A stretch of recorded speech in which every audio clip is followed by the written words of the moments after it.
चलो आगे बढ़ते हैं। भाग 5 पार्लियामेंट, ठीक, संसद। आगे बढ़ते हैं, उसमें देखिए फिर एक आएगा संकल्प। संकल्प, संकल्प को इंग्लिश में क्या बोलते हैं? संकल्प इज, दिस इज रेजोल्यूशन। ये क्या है? रेजोल्यूशन। इसे कहते हैं हम रेजोल्यूशन। अब थोड़ा देख लो आप, what is the difference between resolution and motion. संकल्प को रेजोल्यूशन कहते हैं और मोशन को प्रस्ताव कहते हैं, और मोशन को प्रस्ताव, प्रस्ताव, मोशन को प्रस्ताव, ठीक। तो मैं अब जब भी संकल्प और प्रस्ताव बोलूंगा तो आप समझ जाओगे ये दो चीज आपको पता होना चाहिए। व्हाट इज संकल्प, it's resolution, and what is motion, प्रस्ताव। साधारण लोक महत्व, matter of general public importance, matter of general public importance, इस पर सरकार का ध्यान आकृष्ट करने के लिए, करने हेतु किसी भी सदस्य द्वारा लाया जा सकता है। तो सबसे पहला चीज संकल्प के बारे में, संसद का चाहे विपक्ष का कोई सदस्य हो, चाहे रूलिंग पार्टी का कोई सदस्य, कोई भी ला सकता है। तो who can bring resolution? Any member of parliament, any member of the house समझता है, क्योंकि लोकसभा में संकल्प आता है, संकल्प आपका राज्यसभा में भी आता है, ठीक। So who can bring resolution? Any member of the house. He may be from ruling party also. He may be from opposition party also. तो एक पहला जानकारी आप समझ गए कि संकल्प यानी कि रेजोल्यूशन सदन में कौन ला सकता है? सदन का कोई भी सदस्य, ठीक है। संकल्प की 3 श्रेणियां होती हैं। संकल्प की 3 श्रेणियां होती हैं। ये देखो, गैर सरकारी या प्राइवेट सदस्यों द्वारा, आपको पता है ना, जैसे विधि, जब जैसे बिल आता था, तो बिल भी सबसे पहले कैटेगराइज किसमें करते थे अपन? सरकारी विधेयक और गैर सरकारी विधेयक, गवर्नमेंट बिल और नॉन गवर्नमेंट बिल, ऐसे कैटेगराइज करते थे। तो सरकारी विधेयक यानी कि गवर्नमेंट बिल किसको बोलते थे? जो मंत्री लाते थे, है ना। और जो सदस्य संसद का जो मंत्री नहीं है, अगर वो लाता था तो उसको हम क्या बोलते थे? गैर सरकारी विधेयक, या फिर उसी को क्या बोलते थे? प्राइवेट सदस्य, प्राइवेट मेंबर बिल बोलते थे इंग्लिश में, है ना, प्राइवेट सदस्य विधेयक। उसी प्रकार संकल्प में भी वही होगा। संकल्प यदि कोई मंत्री लेकर आएगा तो वो सरकारी संकल्प कहलाएगा, और अगर कोई सदन का सदस्य जो मंत्री नहीं है, क्योंकि आप तो जानते हो ना, लोकसभा में 543 सदस्य होते हैं, लेकिन क्या वो सारे के सारे सदस्य मंत्री होते हैं? क्या नहीं, कुछ ही सदस्यों को मंत्री बनाया जाता है। और आपको एक संशोधन की याद होगा, 91st कॉन्स्टिट्यूशन अमेंडमेंट एक्ट 2003 याद है? इसे क्या किया गया? मंत्री परिषद की संख्या निश्चित की गई, the strength of council of minister was fixed. और कैसे फिक्स किया गया? 15%, आधा बोलते हो सब। किसका 15%? लोकसभा के कुल सदस्यों का 15% से ज्यादा मंत्रियों की संख्या नहीं हो सकती, चाहे वो केंद्रीय मंत्री परिषद की बात हो, सेंट्रल काउंसिल ऑफ मिनिस्टर की बात हो, चाहे राज्य मंत्री परिषद की बात हो, including central council of minister में पीएम को मिलाकर जितने भी अन्य मंत्री होते हैं, वो लोकसभा की कुल सीट का 15% से अधिक नहीं हो सकता। हालांकि ध्यान रहे, मंत्री जो सेंट्रल काउंसिल ऑफ मिनिस्टर में मंत्री, वो लोकसभा का सदस्य भी हो सकता है, वो राज्यसभा का सदस्य भी हो सकता है। दोनों सदनों के सदस्य मंत्री बनाए जा सकते हैं। Any member of either of the house of parliament can be made a minister, मंत्री बन सकता है। वो प्रधानमंत्री समेत कोई भी मंत्री, वो संसद के किसी भी सदन का सदस्य हो सकता है।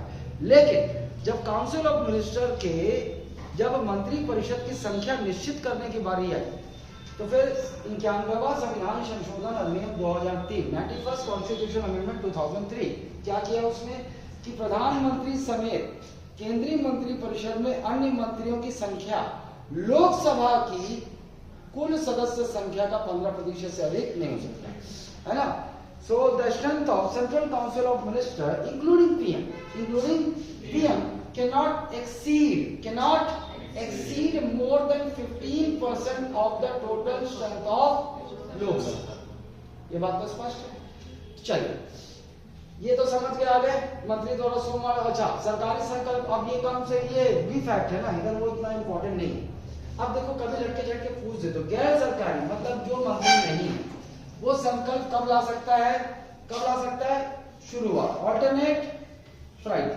इतना थोड़ा सा ध्यान रख लेना, कभी पटक दे उठा के, कि जो गैर सरकारी रेजोल्यूशन मतलब नॉन गवर्नमेंटल रेजोल्यूशन होता है, इसका मतलब ये है कि वो सदस्य जो मंत्री नहीं है, अगर वो कोई संकल्प लाना चाहता है तो एक शुक्रवार छोड़ के अगला शुक्रवार, इसका मतलब वही है ना, वैकल्पिक शुक्रवार, मतलब जैसे ये वाले शुक्रवार को आया तो अगला शुक्रवार छोड़ के फिर अगला शुक्रवार, समझ गए आप? ऑल्टरनेट फ्राइडे, ये कब लाया जा सकता है? Alternate Friday. और ये कब लाया जा सकता है? मंत्री, तो जो सरकारी संकल्प है मतलब जो मंत्री ला सकते हैं वो सोमवार से गुरुवार, ये कोई या फिक्स सोमवार से गुरुवार तक मंत्री संकल्प ला सकते हैं, जबकि ये क्या है? Alternate Friday. इधर देखिए सांविधिक संकल्प, स्टैट्यूटरी रेजोल्यूशन। अब इसका क्या मतलब? गैर सरकारी और सरकारी सदस्यों द्वारा इसे संविधान के बंदों के तहत लाया जाता है, मतलब this constitutional statutory resolution is brought under the provision of constitution, चाहे सरकारी, चाहे मंत्री लाए,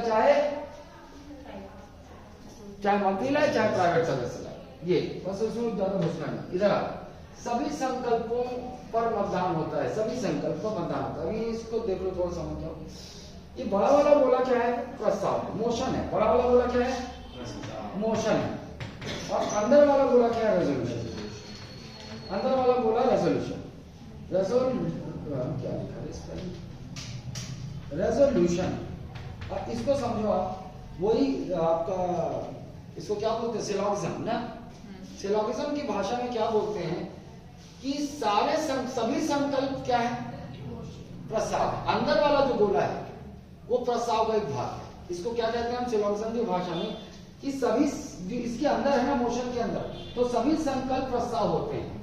लेकिन ये गैप बच गया है, इसके लिए हम क्या कहेंगे कि सभी प्रस्ताव संकल्प नहीं होते, सभी all motions are not resolution. जबकि इसका मतलब ये होगा कि ऑल है ना, ऑल रेजोल्यूशंस आर मोशन, ये समझ।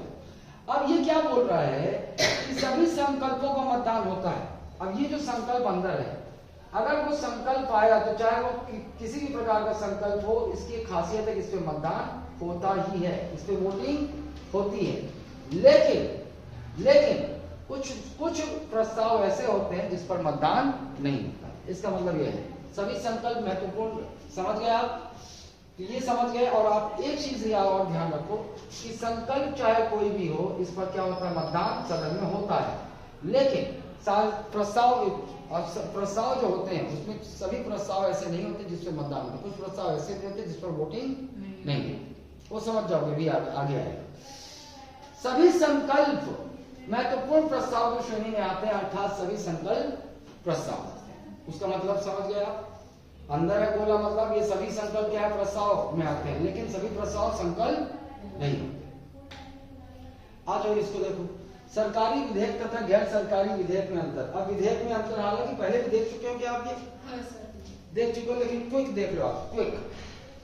सरकारी विधेयक मतलब गवर्नमेंट बिल किसको बोलते हैं? Which is brought by a minister. वो विधेयक जो मंत्री द्वारा। गैर सरकारी ये प्राइवेट सदस्य द्वारा लाया जाता है, मतलब सदस्य जो मंत्री नहीं। उधर देख लो, अगर कोई मंत्री बिल ला रहा है तो जाहिर सी बात है कि वो जो सरकार का आदमी है वो, तो उसका जो विधेयक होगा वो गवर्नमेंट पॉलिसीज पर बेस्ड होगा, सरकार की नीतियों पर आधारित होगा। जबकि ये क्या होगा? केवल सार्वजनिक मामलों पर लाया जाता है। ठीक, अच्छा। अस्वीकार होने पर सरकार को इस्तीफा देना पड़ सकता है, इस मतलब को समझो आप।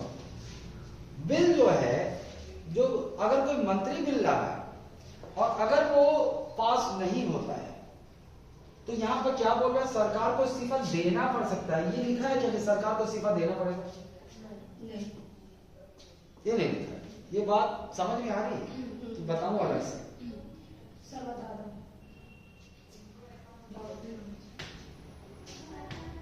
बिल विधेयक, सबसे पहले हम लोग बिल को दो भागों में देखते हैं। एक तो गवर्नमेंट बिल मतलब सरकारी या शासकीय विधेयक, एक को अपन नॉन गवर्नमेंट बिल देखते हैं जो कि गैर सरकारी या अशासकीय विधेयक। अच्छा, गवर्नमेंट बिल मतलब which is brought by a minister, ये कौन लाएगा? मिनिस्टर, अगर कोई मिनिस्टर लाता है तो गवर्नमेंट बिल कहलाता है। अगर इसको मैं प्राइवेट मेंबर लिख दूं, प्राइवेट मेंबर किसको बोलते हैं?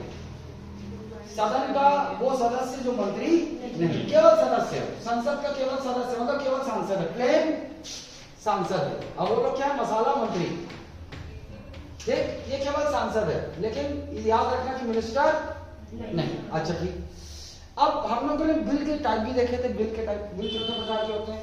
ऑर्डिनरी बिल, है ना? तो चलो पहले वो देख लेते हैं जो दोनों हो सकता है। ऑर्डिनरी बिल, ये आपका गवर्नमेंट बिल भी हो सकता है और ये आपका प्राइवेट बिल भी हो सकता है। समझ गया? मंत्री लाएगा तो वो सरकारी विधेयक बन जाएगा, अगर सांसद लाएगा तो वो गैर सरकारी विधेयक बन जाएगा, ठीक। अच्छा, फिर आप लोगों ने देखा था एक कॉन्स्टिट्यूशनल अमेंडमेंट बिल, संविधान संशोधन विधेयक, वो यहां भी हो सकता है और वो यहां भी। ये बात क्लियर है? संविधान में संशोधन करने वाला विधेयक भी सरकारी और गैर सरकारी दोनों हो सकता है। लेकिन अब मैं जो लिखने वाला हूं उसको ध्यान से देखो। एक हो गया आपका मनी बिल, मतलब धन विधेयक, और एक हो गया आपका फाइनेंस बिल, मतलब वित्त विधेयक। और ये नहीं ला सकते, ये नहीं ला सकते। मतलब ये सारे विधेयक सरकारी विधेयक हो सकते हैं, सारे विधेयक। लेकिन सारे विधेयक जो है नॉन गवर्नमेंटल बिल नहीं हो सकते। इसमें नॉन गवर्नमेंटल बिल, अशासकीय विधेयक, मतलब जो सांसद ला सकता है, वो केवल ये दोनों हो सकते हैं, ये और ये। क्लियर? अच्छा, अब चलो ये पूरे बिल की बात करते हैं। ऑर्डिनरी बिल अगर पास नहीं होता तो क्या सरकार को इस्तीफा देना पड़ेगा क्या? नहीं। ये अगर पास नहीं होता तो क्या सरकार को इस्तीफा देना पड़ेगा? ऐसे कोई बाध्यता है? नहीं। ये अगर पास नहीं होता तो क्या सरकार को इस्तीफा देना पड़ेगा? नहीं। रुको, ये है, केवल ये विधेयक है, ये रेड सिग्नल में, ये बात, ये अगर ये पास नहीं होता, और वो भी देखो कहां पर? लोकसभा से। अगर लोकसभा में ये पास नहीं होता है, ये अप्रूव नहीं होता है, तो सरकार गिर जाती है। गवर्नमेंट फेल्स, गवर्नमेंट फॉल्स, इसको बोलते हैं सामान्य भाषा में सरकार गिर जाए। इसको और किसी भाषा में क्या बोल सकते हैं? Council of minister should is suppose to resign. मंत्रिपरिषद को त्याग पत्र देना पड़ता है, सरकार गिर जाएगी। मंत्रिपरिषद प्रधानमंत्री पूरी मंत्रिपरिषद, या इसको अन्य भाषा में बोलेंगे तो काउंसिल ऑफ मिनिस्टर डिसॉल्व। क्या होगा? डिसॉल्व। मंत्रिपरिषद भंग हो जाए, खत्म, सरकार खत्म, वो पूरी पीएम समेत सारी मंत्रिपरिषद खत्म। लेकिन कब? केवल जब ये लोकसभा में पास नहीं होगा। इफ इट डजंट गेट पास इन लोकसभा, अगर राज्यसभा को तो भैया इसको डिसअप्रूव करने का पावर ही नहीं, वो इसको रिजेक्ट कर ही नहीं सकती, वो पावर ही नहीं है। आपको पता है मनी बिल को राज्यसभा रिजेक्ट नहीं कर, ज्यादा से ज्यादा क्या कर सकती है? 14 दिन रोक के रख सकती है। Rajya Sabha can withhold a money bill for maximum up to 14 days. सब 14 दिन डिले कर सकते हैं बस, इससे ज्यादा पावर उनको मनी बिल पर है ही नहीं। तो एक बात का आपको ध्यान रखना है कि ये सारे बिल हैं, जितने सारे बिल हैं, इसमें से केवल एक ही बिल ऐसा है जो अगर लोकसभा में पास ना हो तो सरकार गिर जाती है। वो कौन सा बिल है? मनी बिल, धन विधेयक, वो धन विधेयक, ठीक। और वो भी कहां पास नहीं होगा? तो लोकसभा। राज्यसभा से फर्क वो पड़ता ही नहीं, क्योंकि उसको रिजेक्ट करने का अधिकार है ही। ये बात क्लियर? बाकी जो बिल है, अब जैसे मान लो कोई मिनिस्टर लेके आ रहा है, चाहे वो ये बिल हो, चाहे ये बिल हो, चाहे ये बिल हो। अब इसको समझो, एक मंत्री लेकर आ रहा है, बीजेपी का मंत्री है, चाहे गृह मंत्री ला रहा है, चाहे कोई भी मंत्री ला रहा है, वो चाहे एक साधारण विधेयक ला रहा हो, चाहे वो संविधान संशोधन विधेयक ला रहा हो, चाहे वो वित्त विधेयक ला रहा हो, वो लाता है। और कहां की बात करेंगे? लोकसभा की बात। कहां की बात करेंगे? लोकसभा। अगर ये बिल लोकसभा में पास नहीं होता, ये तीनों की बात कर रहा हूं, अगर पास नहीं होता तो मैं चाहूंगा कि सरकार को इस्तीफा देना पड़ सकता है ना? So government is suppose to resign. मैं ये नहीं बोल रहा हूं गवर्नमेंट हैज टू रिजाइन, मैं बोल रहा हूं government is suppose to resign. मतलब मैं बोल इसी को दूसरे भाषा में बोलूंगा, मंत्री परिषद भंग हो सकती है। मैं इसी को काउंसिल ऑफ मिनिस्टर है ना, कैन बी डिसॉल्व। मैं ये भी बोल सकता हूं कि मंत्री परिषद को इस्तीफा देना पड़ सकता है, council of minister has to resign. क्यों बोल रहा हूं? सुनो भाई, कोई भी बिल हो, इसको पार्लियामेंट के दोनों सदनों में पास होने के लिए कौन सा बहुमत चाहिए होता है? Simple majority. कौन सा मेजॉरिटी? Simple majority. इसको हिंदी में हम क्या कहते हैं? साधारण बहुमत। सिंपल मेजॉरिटी या ऑर्डिनरी मेजॉरिटी, इसी को हिंदी में कहते हैं साधारण बहुमत। और साधारण बहुमत को हम डिफाइन कैसे करते हैं? कैसे डिफाइन करते हैं? सदन में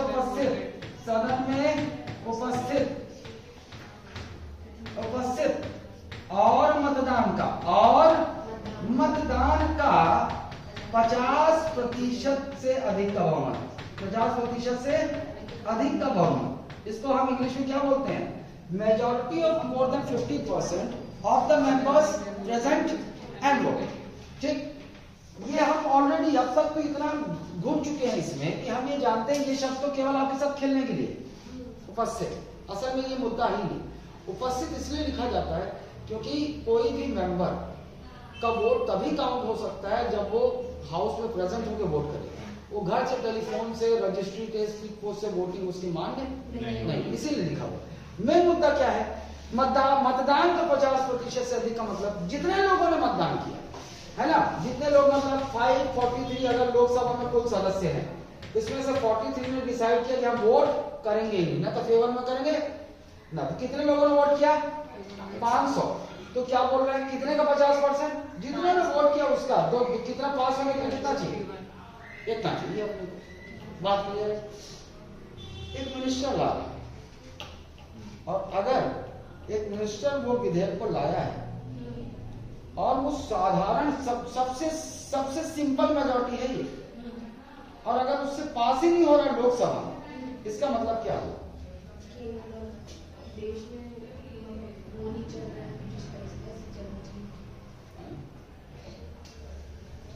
मतलब पास नहीं हो रहा है, मतलब वहाँ के सदन मतलब एकजुट नहीं। हाँ, ऐसा बोलना, वो देश में ठीक नहीं चल रहा है, ये मतलब वही मतलब वही नहीं होता है नोनी। इसका मतलब ये है कि देखो भाई, जो सरकार में है उसका 50% से ज्यादा है तभी तो मेजॉरिटी है, बहुमत है, तभी तो सरकार में है।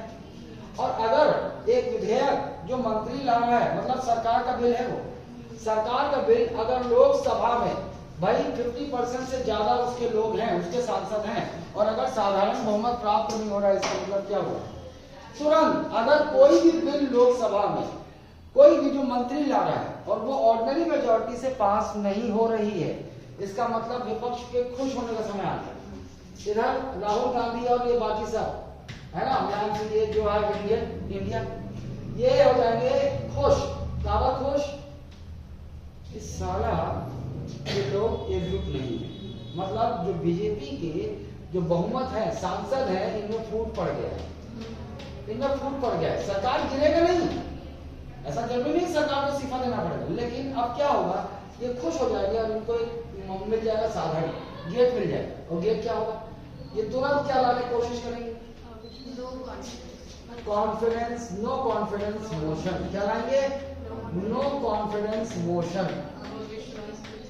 मोशन कहेंगे, मोशन प्रस्ताव है ना, अविश्वास प्रस्ताव। क्या लाएंगे?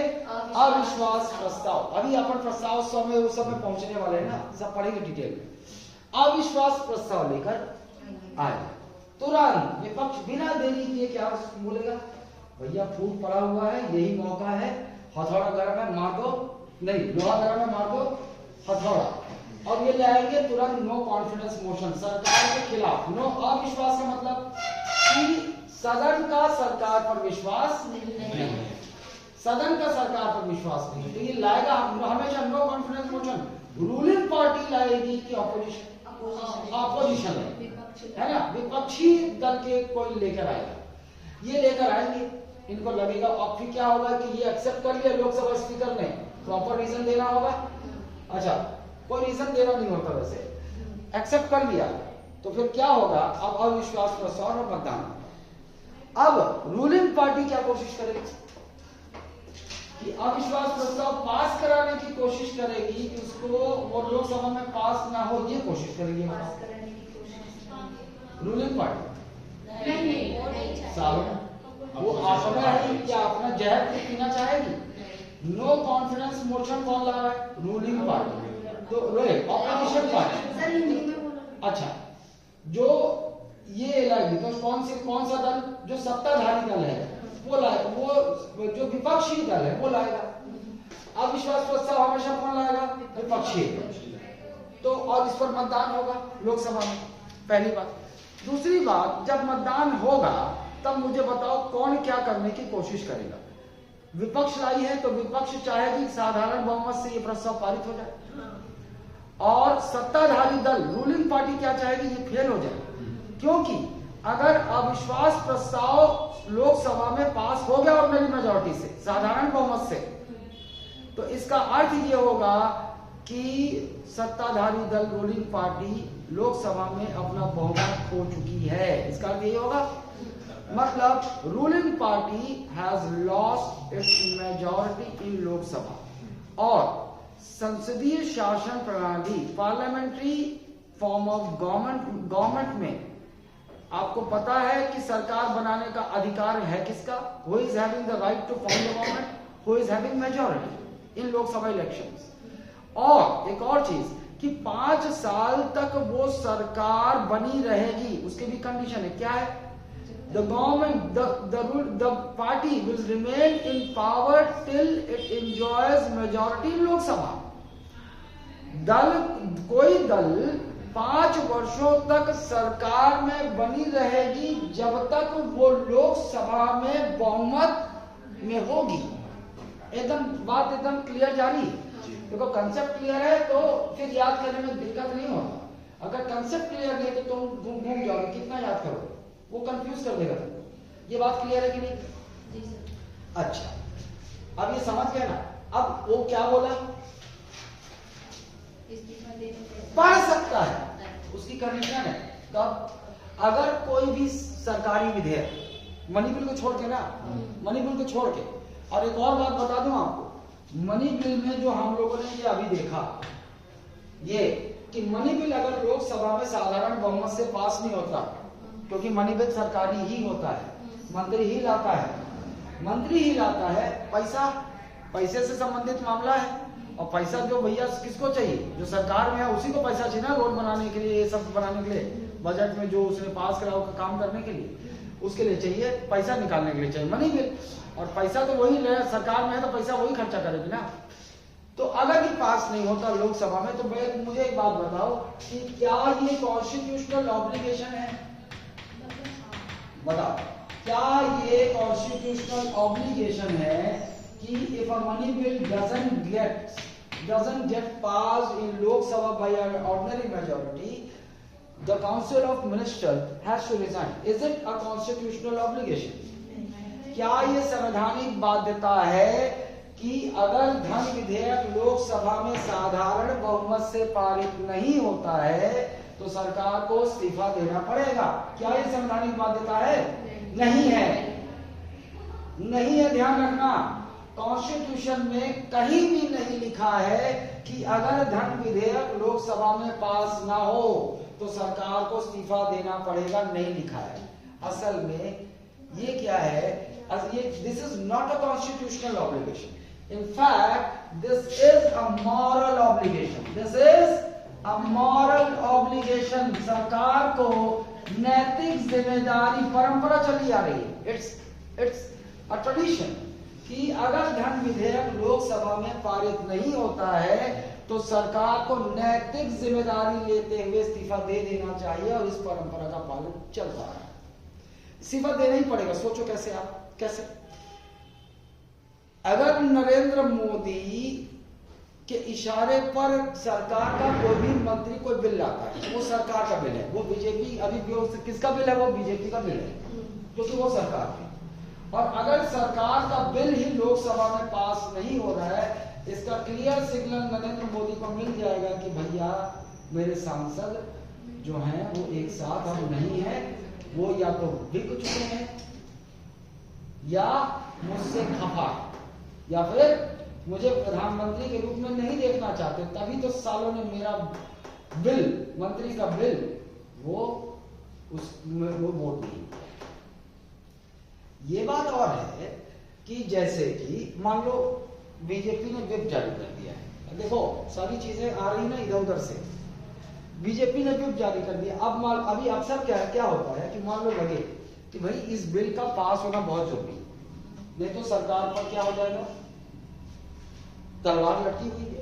अगर कोई धन विधेयक आएगा, सुनो आई ध्यान से देखो, स्लिप हो जाएगा तुरंत। अगर धन विधेयक ला रहे हैं तो मोदी को भी पता है कि साला धन विधेयक ही ऐसा बिल है जो अगर पास नहीं हुआ लोकसभा में तो इस्तीफा देना पड़ेगा, नैतिक जिम्मेदारी लेनी पड़ेगी, परंपरा को फॉलो करते हुए इस्तीफा देना पड़ेगा। क्लियर है बात? तो बीजेपी के राष्ट्रीय अध्यक्ष कौन है? नेशनल प्रेसिडेंट ऑफ बीजेपी कौन है?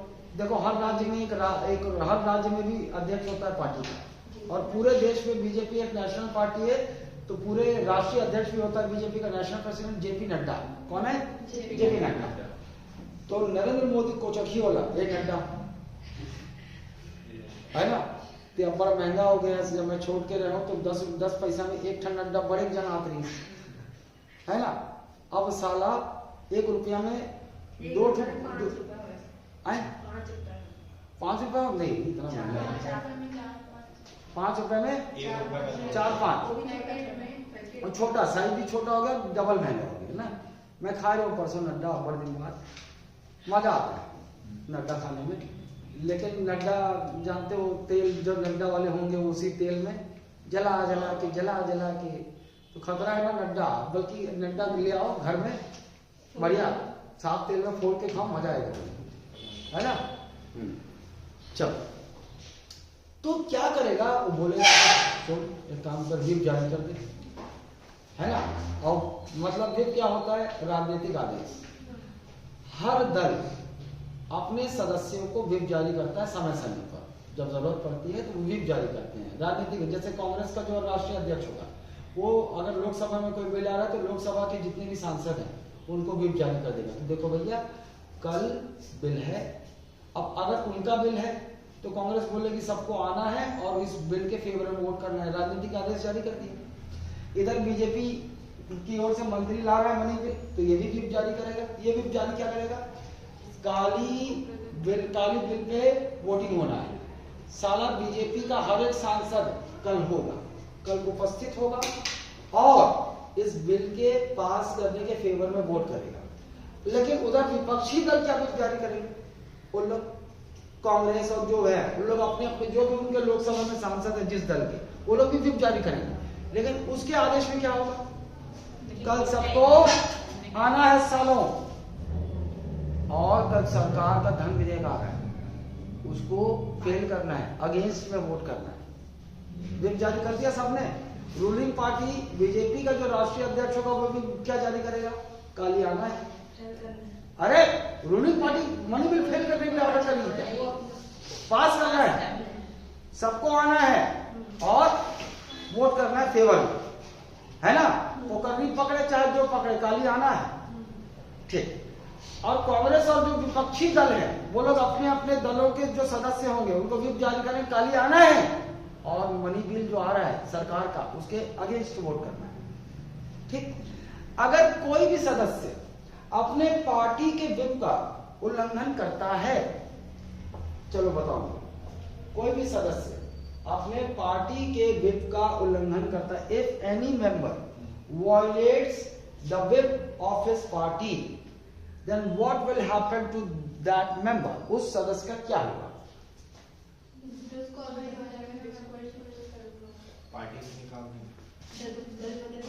हाँ, अबे सालों मुद्दे पर आया करो, संवैधानिक भाषा में तो सोचो। आप लोग कहाँ पढ़े उसको? 10वीं अनुसूची में पढ़े, 10th शेड्यूल में दल बदल कानून, एंटी डिफेक्शन लॉ। वहां पे एक पॉइंट था कि अगर कोई सदस्य अपने व्हिप का उल्लंघन करते हुए अगेंस्ट में वोट कर देता है, व्हिप में जो आदेश है उसके अगेंस्ट में वोट करता है, तो फिर क्या होगा? सदन का मुखिया, फिर वो पार्टी एक्शन ले सकती है इसके ऊपर कि देखो भैया ये धोखेबाज है, इसने पार्टी के साथ धोखा किया है, ये दल बदलू है साला, ये बदल लिया है दल। कहने को ये बीजेपी में है, लेकिन ये काम किसका कर रहा है? विपक्ष कर रहा है। इसको सदस्यता रद्द कर दी जाए। तो कौन सा वो संविधान का वो कौन सा प्रावधान है जिसके तहत ऐसे व्यक्ति को डिस्क्वालीफाई कर सकते हैं, उसकी सदस्यता रद्द कर सकते हैं? His membership can be terminated under anti defection law, दल बदल कानून, या इसी को हम कहते हैं 10वीं अनुसूची। और आपको अच्छी तरह से कुछ दिन पहले ही किया है हम लोगों ने कि दल बदल कानून के तहत किसी सदस्य की निरर्हता, डिस्क्वालिफिकेशन, है ना, या उसको सदस्यता को रद्द करने का फैसला करता कौन है? कौन करता है? पार्टी का अध्यक्ष। सर उसको बताया नहीं। हाँ मतलब बताया सर। अबे साले अध्यक्ष का। अबे सदन का मुखिया, एक लाइन में मैं बोला था ना, अध्यक्ष एंटी डिफेक्शन लॉ पर किसी की सदस्यता रद्द कौन कर सकता है? सदन का मुखिया। हाँ, पीठासीन अधिकारी, प्रिसाइडिंग ऑफिसर। अभी साले से बार बार भूल जाते, तो 2 बार में बताया उसको। पीठासीन का अध्यक्ष भी तो नोनी तो सदन का मुखिया भी तो वही होता है। अरे बोलो, लेकिन उसका भी वो भी बोलो। सदन का मुखिया मतलब बोलने का मतलब होता है उस सदन का प्रिसाइडिंग ऑफिसर। अगर लोकसभा की बात की जाएगी तो लोकसभा का अध्यक्ष उस सदन का मुखिया है। अगर वो मेंबर राज्यसभा का है और ऐसी हरकत करता है तो राज्यसभा का सभापति दल बदल कानून के तहत निर्णय लेगा। और मान लो अब राज्य में आ जाते हैं, विधानसभा को कोई विधायक है जो ऐसा करता है तो विधानसभा का जो अध्यक्ष होगा, विधान लेजिस्लेटिव असेंबली स्पीकर होगा, वो फैसला करेगा।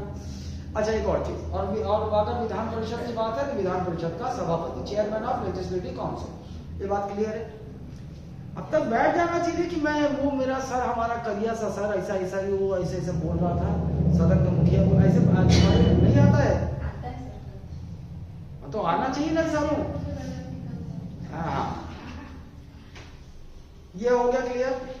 मुझे एक बात बताओ कि ये जो दल बदल कानून के तहत जो सदन का मुखिया यानी कि पीठासीन अधिकारी जो निर्णय लेता है अयोग्यता पर, डिस्क्वालिफिकेशन पर, ये अपनी मर्जी से लेता है कि मंत्रिपरिषद के परामर्श पर लेता है कि केंद्रीय चुनाव आयोग, सेंट्रल इलेक्शन कमीशन के सुझाव पर लेता? बताओ।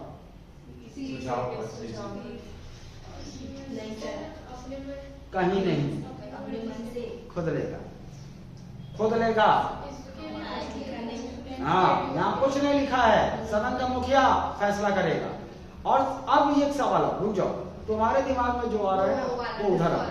राष्ट्रपति महोदय, राष्ट्रपति चुनाव आयोग के परामर्श पर निर्णय लेते हैं, लेकिन राष्ट्रपति के निर्णय को चुनौती नहीं दी जा सकती। वो आपका याद होगा आपको, संवैधानिक निरर्हता और लोक जनप्रतिनिधि अधिनियम 1951 के तहत निरर्हता पर फैसला लेने के लिए, मतलब कॉन्स्टिट्यूशनल डिस्क्वालिफिकेशन और disqualification as mentioned under representatives of people act 1951।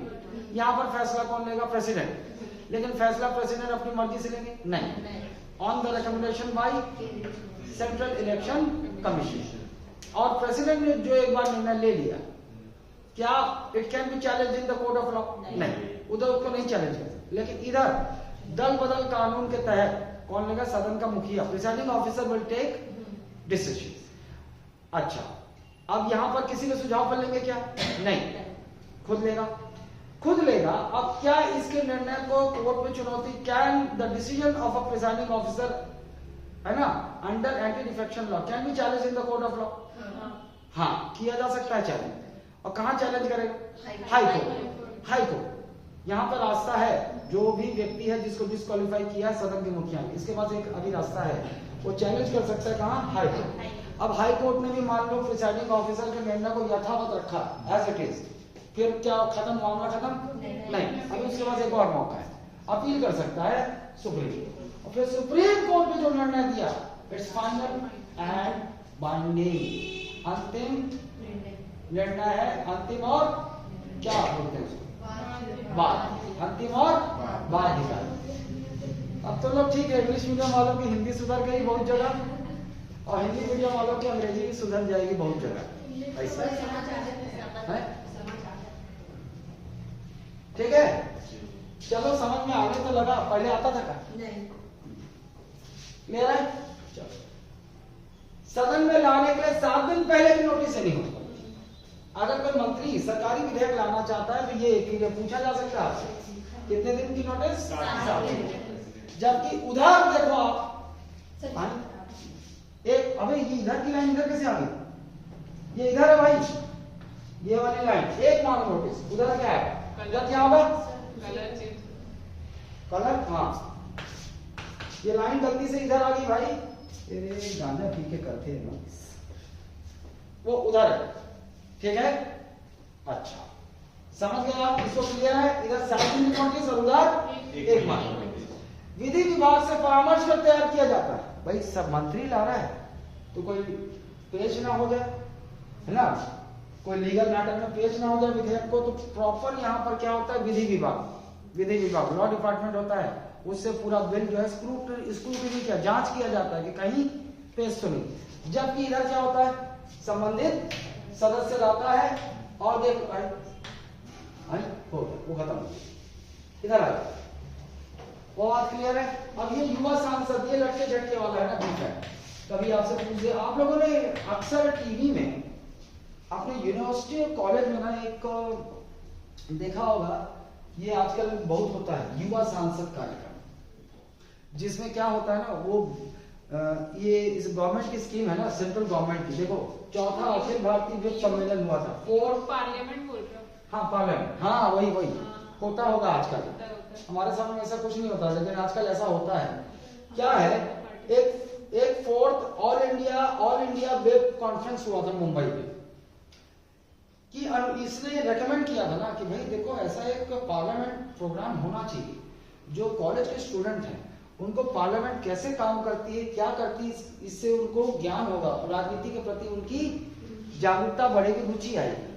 तो एक समझदार प्रोग्राम चलाया। इस योजना को राज्य में लागू करने के लिए प्रशिक्षण व प्रोत्साहन कौन देता है? संसदीय कार्य मंत्रालय। ये भी पूछा जा सकता है आपसे, पार्लियामेंट्री वर्क मिनिस्ट्री, कौन? पार्लियामेंट्री और संसदीय कार्य मंत्रालय ये करता है। तो ये जो आपका युवा सांसद, यूथ पार्लियामेंट है ना, यूथ पार्लियामेंटेरियन, ऐसा प्रोग्राम चलता है। तो इसको सबसे पहले 4th all India web conference, इसके रिकमेंडेशन पे सरकार ने लॉन्च किया है, और इसको लागू करना, ट्रेनिंग देना और इसको प्रमोट कौन करता है? संसदीय कार्य मंत्रालय। याद रहेगा, इसमें बिल्कुल वैसे ही होता है ना, रूलिंग पार्टी के बनाए जाते हैं सांसद, है ना, सांसद भी बनाए जाते हैं। फिर उसके बाद देखना वो लोग क्या करते हैं, लेकिन उन लोग स्कूल वाले और कॉलेज के छात्र वाले क्या करते हैं साले, ये ना मुद्दों को छोड़कर मिमिक्री ज्यादा करने लगते हैं। मिमिक्री, कोई लालू प्रसाद यादव बन के आ जाएगा, कोई राहुल गांधी बन के आ जाएगा, और वैसे एक्टिंग करने का प्रयास करते हैं। हमको मतलब बना देते थे कि तुम पेट्रोल डिपार्टमेंट मंत्रालय वाले। हाँ, लेकिन वो लोग क्या करते थे ना, देखो वहां का मकसद ये है कि तुम्हें दिखाना है लोगों को, तुम जानो कि रूलिंग पार्टी संसद में करती क्या है, ऑपोजिशन पार्टी करती क्या है, कैसे रूलिंग पार्टी को ऑपोजिशन पार्टी बैकफुट में लाती है, कैसे रूलिंग पार्टी काम करती है, मनी बिल लाता है, ये सदन में क्या बहस चलता है, ये सब। तो मिमिक्री ज्यादा होने लगती है। उधर क्या होता है, कोई जैसे अभी से लालू प्रसाद, तो कोई हम लालू प्रसाद यादव बोल रहा हूँ, मिमिक्री करने चले आते। अल्लाह देखा, लेकिन मैंने एक दो देखा है, उसमें बढ़िया सामने वाले, लेकिन एक्टिंग ज्यादा होती है। अब ये लोग जैसे राजनीति के एक्टर होते हैं, कंपटीशन होता है ना सर, दो से। हाँ, राजनीति के एक्टर ज्यादा होता है ना। आपको बता दो, राजनीति की एक एक्टिंग केवल बॉलीवुड में नहीं चाहिए, यहाँ भी चाहिए। उसका बहुत बड़ा ड्रामेबाज होना उसकी राजनीति में सफलता की कुंजी है। झूठ को सच बनाना, सच को झूठ बनाना, जब चाहे तब रो देना, और इस सब में नरेंद्र मोदी माहिर है। बचपने से एक्टिंग का शौक था, वो स्कूल में परफॉर्म करता था, और वो पूरी अपनी स्किल राजनीति में इस्तेमाल कर रहा है। ठीक, चलो ये समझ गए आप। साधारण विधेयक तथा धर्म विधेयक में अंतर, ये भी आप देख चुके हो क्या? देख चुके हो? क्लियरिटी है? आप भाई पूरा स्थापित, इसके लिए इंग्लिश वर्ड क्या है? इंट्रोड्यूस ना, इंट्रोड्यूस्ड। और इसकी जगह हिंदी में और क्या क्या शब्द होते हैं? प्रख्यापित, बताया हूं आपको, पुरस्स्थापित। स्थापित बोल रहे हैं तो प्रायर रिकमेंडेशन नहीं वो तो ऑर्डिनरी वो सुनो, ऐसा मत सोचो। पुरस्स्थापित, प्रख्यापित या प्रस्तुत, आपको एक ही समझना, आपको क्वेश्चन सॉल्व करना है, इसको एक ही समझना। और इंग्लिश में केवल एक ही वर्ड का यूज होता है, इंट्रोड्यूस। इसका मतलब क्या हुआ भैया? सबसे पहले अगर भाई संसद में 2 सदन है, लोकसभा और राज्यसभा, तो कोई भी जब विधेयक आता है तो एक सवाल खड़ा हो जाता है ना कि कौन से सदन में पुरस्स्थापित किया जाए, यहाँ या फिर यहाँ, मतलब कौन से सदन में सबसे पहले लाया जाए, है ना? ये सवाल खड़ा हो जाता है। तो इसके लिए अलग अलग विधेयक में अलग अलग प्रोसेस है। जैसे साधारण विधेयक लिए क्या है? It can be introduce in either of the house of parliament ना। हिंदी में क्या बोलेंगे? एक साधारण विधेयक संसद के किसी भी सदन में प्रस्तुत, प्रख्यापित, पुरस्स्थापित किया जा सकता है। अच्छा, एक तो पुरस्स्थापित शब्द हो गया, और एक मैं यूज करता हूं लाया गया।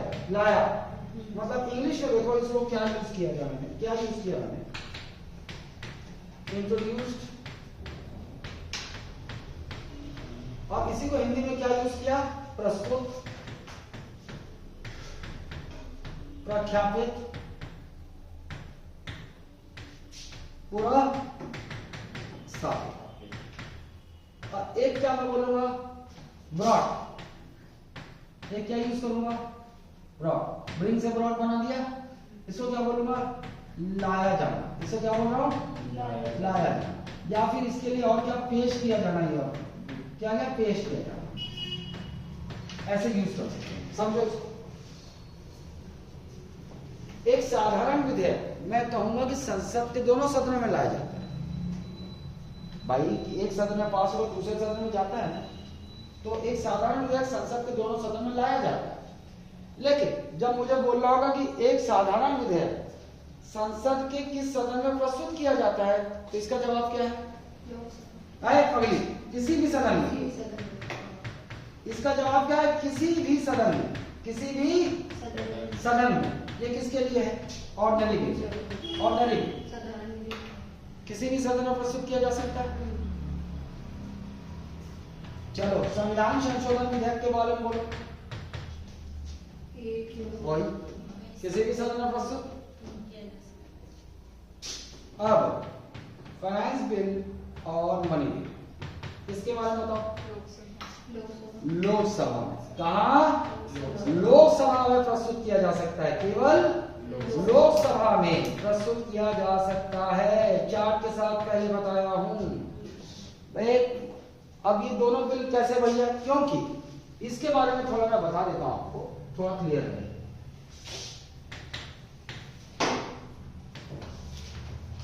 अब आपको मेरे ना इंट्रोडक्टरी क्लास का महत्व समझ में आना होगा।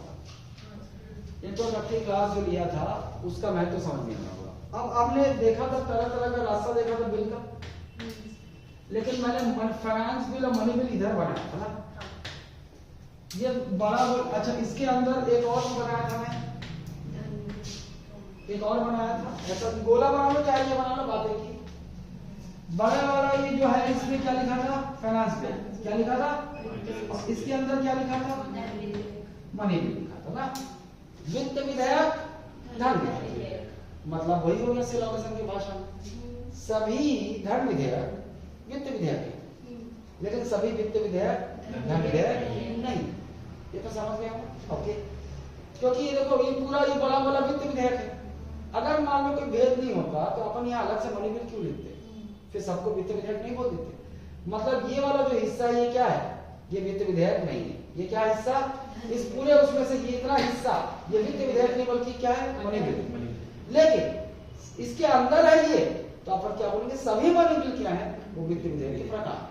बात क्लियर? हम लोगों ने देखा था कि यहाँ पर इसका जो इक्वेशन था वो थोड़ा सा अलग था। कैसे अलग था? यहाँ पर जो हम लोगों ने देखा था, ये बिल कैसे आता है? ये कौन है? हमारे राष्ट्रपति, प्रेसिडेंट, राष्ट्रपति। हम लोगों ने देखा था ये विधेयक इस रास्ते से ऐसे चलता है। किसके पास आता है? राष्ट्रपति के पास सबसे पहले। जबकि साधारण विधेयक हम लोगों ने इधर से चलाया था। इधर से राष्ट्रपति आएंगे क्या पहले? नहीं, इधर से तो पहले दोनों सदन आएंगे, दोनों से पास होगा तब पहुंचेगा राष्ट्रपति के पास। तो इधर कौन कौन सा विधेयक देखा था हम लोगों ने? साधारण, साधारण और क्या देखा था? और संविधान संशोधन विधेयक, संविधान संशोधन विधेयक देखा था। Ordinary bill of constitutional amendment bill देखा था। अमेंडमेंट बिल मतलब ये अगर बोले कि इस सेट में पढ़ाया हूं आपको, तो इस बात को जान जाओ कि इन दोनों विधेयकों को संसद में प्रस्तुत करने के लिए राष्ट्रपति की पूर्व अनुमति की आवश्यकता नहीं होती। क्या होती है? संसद में प्रस्तुत करने के लिए पूर्व अनुमति की आवश्यकता नहीं होती, नहीं चाहिए। Ordinary bill and constitutional amendment bill does not require prior recommendation to be introduced in the House of Parliament. बात क्लियर है? साधारण विधेयक और संविधान संशोधन विधेयक को संसद में लाने के लिए या प्रस्तुत करने के लिए राष्ट्रपति की पूर्व अनुमति की आवश्यकता नहीं होती। जबकि इधर दोनों बिल तो इधर ही है ना। तो यहाँ एक चीज आप जान गए, इसको संसद में प्रस्तुत करने के लिए या लाने के लिए राष्ट्रपति की पूर्व अनुमति आवश्यक है। राष्ट्रपति की पूर्व अनुमति चाहिए, तभी संसद के दोनों सदनों में जा पाए। अब बात क्लियर है? मतलब a money bill and a finance bill needs prior recommendation to be introduced in the House of Parliament. बात क्लियर है? ये बारीकियां हैं, ये छोटी छोटी बारीकियां हैं जो लोगों को क्लियर नहीं होती और वो वहीं से फंस जाते हैं। आगे अब ये देख लो, अनुमति मिल गई, मान लो राष्ट्रपति ने अनुमति दी ही नहीं, तो क्या हो पाएगा? नहीं हो पाएगा। ठीक, ओके ओके। अच्छा, अब यहां से अनुमति मिल गई, तो मुझे बताओ ये दोनों बिल, ये राज्यसभा है और ये लोकसभा है। हमें हमारे सामने एक सवाल खड़ा हो गया कि भाई एक वित्त विधेयक और एक धन विधेयक संसद के किस सदन में प्रस्तुत किया जाएगा? सामान्य भाषा में क्या बोलेंगे आप? सबसे पहले किस सदन में जाना जाएगा, है ना? तो हमें ये पता है ये जाएगा कहाँ? सबसे पहले it can be introduced only in Lok Sabha, या लोकसभा में ही प्रस्तुत किया जा सकता है, या लोकसभा में ही प्रख्यापित किया जा सकता है। अब इसका कारण भी क्यों ऐसा है कि धन विधेयक और वित्त विधेयक को राज्यसभा में प्रस्तुत नहीं किया जा सकता? अब इसका कारण मेरे को बताएगा? स्पीकर ही वो करते हैं कि फाइनेंस बिल एकदम सही, क्योंकि प्रावधान क्या बनाया गया? यहाँ होता है कौन? लोकसभा स्पीकर, लोकसभा अध्यक्ष, और संविधान ने, क्योंकि अभी देखो जब ये बिल आता है ना शुरू में, तो हमें पता ही नहीं होता है कि ये फाइनेंस बिल है कि मनी बिल, वो उसके अंदर ही रहता है। लेकिन शक्ति किसको दी गई है कि who can determine a money bill, मतलब कौन एक वित्त विधेयक और धन विधेयक में अंतर करके बताएगा कि ये धन विधेयक है? Who can determine a money bill? Speaker को शक्ति दी गई है। राज्यसभा का सभापति ऐसा नहीं कर सकता। Chairman of Rajya Sabha doesn't have this power, उसके पास ये शक्ति नहीं है। इसलिए मजबूरी हो जाता है कि ये राज्यसभा में इंट्रोड्यूस नहीं होगा, क्योंकि स्पीकर ही बताएगा कि ये बिल फाइनेंस बिल है कि मनी बिल। क्योंकि स्पीकर जब बताएगा, जब डिक्लेयर करेगा कि फाइनेंस बिल है, तो उसके बाद तय होगा कि इस हाउस की फाइनेंस बिल पर शक्ति क्या क्या है, राज्यसभा की फाइनेंस बिल पर शक्ति क्या क्या है, तभी तय हो पाएगा। और अगर ये बताएगा कि ये मनी बिल है, तो ये स्पीकर ही बताएगा कि ये मनी बिल है। अब इसके बारे में देखेंगे अपन। एक अनुच्छेद 110 है, कौन सा अनुच्छेद? आर्टिकल 1110। अगर 1110 का सब्जेक्ट मैटर उस बिल में है, विषय वस्तु 110 में देखो धन विधेयक की परिभाषा दी गई है। Definition of a money bill is given in 1110 तो ये 1110 में है, 110 में दिया हुआ है। उसमें दिया गया है कि अगर विधेयक में ये वाली ये मुद्दा होगा, ये मुद्दा होगा, ये मुद्दा होगा, ये मुद्दा होगा, तो ये क्या होगा? Money bill. वही देखकर स्पीकर भी ऐसा थोड़ी है कि अपने मर्जी से कुछ भी कर लेगा। संविधान से सब बंधे हुए हैं। स्पीकर में ऐलान करेगा कि भैया ये वित्त विधेयक आया है मेरे पास। पहले तो फाइनेंस बिल ही होता है, बता दूं आपको, पहले धन विधेयक नहीं होता, पहले क्या होता है वो फाइनेंस। तो स्पीकर करेंगे क्या कि अनुच्छेद 110 से मिलान करेंगे। ये जो विधेयक है, क्या 110 में जो सब्जेक्ट मैटर है उसमें से कोई भी मैटर है क्या इसमें? अगर दिख गया तो स्पीकर बोलेंगे ना ना भैया ये क्या है, मनी बिल है, ये क्या है, मनी बिल है। वो अनुच्छेद 110 संविधान को देखकर ही, अनुच्छेद 110 की परिभाषा को देखकर ही तय करेंगे कि ये बिल मनी बिल है कि फाइनेंस बिल। क्योंकि मनी बिल हो गया तब फिर भी इसकी पावर मनी बिल पर अलग है, इसकी पावर मनी बिल पर अलग है, और प्रेसिडेंट की भी अलग है पावर। क्लियर है? आगे का सब याद है? हाँ सर। फाइनेंस बिल पर इसकी शक्ति, फाइनेंस बिल पर इसकी शक्ति बराबर। एक शॉर्ट में बता दूं, इसकी शक्ति और इसकी शक्ति सेम है। जो लोकसभा को फाइनेंस बिल पर जो कर सकता है वो राज्यसभा भी कर सकता है। लेकिन अब मनी बिल की बात आती है, यहां पर इसकी शक्ति क्या सेम है क्या? नहीं, not same. It is not same.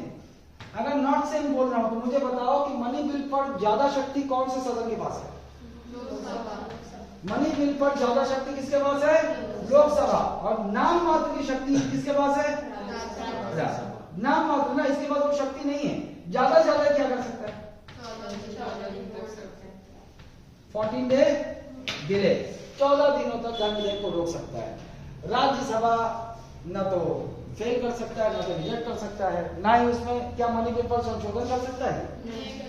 चलो यहाँ पर शॉर्ट में देख लेता हूँ, शॉर्ट में बता देता हूँ। चलो बताओ भैया, क्या लोकसभा इस पर अमेंडमेंट संशोधन कर सकता है? हाँ कर सकता है, हाँ कर सकता है। क्या इसको लोकसभा रोक सकता है?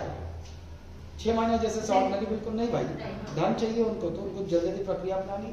अच्छा, इसको ये क्या फेल कर सकता है लोकसभा? हाँ हो जाएगा। हाँ हाँ बिल्कुल हो सकता है ना। लोकसभा में वोटिंग होगा, फेल हो गया तो फेल हो सकता है। और अगर मनी बिल यहाँ फेल हो गया तो क्या होगा?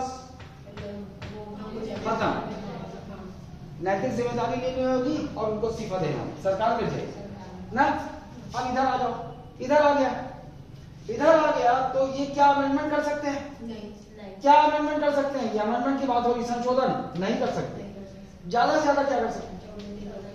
नहीं, अमेंडमेंट के मामले ये सुझाव, Rajya Sabha can suggest amendment to the Lok Sabha.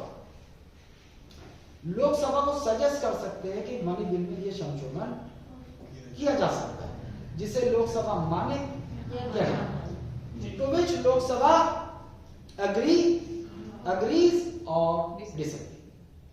बात क्लियर है? याद रहेगा? अच्छा, अब फाइनेंस बिल दोनों हाउस से अगर पास हो गया, कहीं से भी फेल हुआ तो बिल खत्म।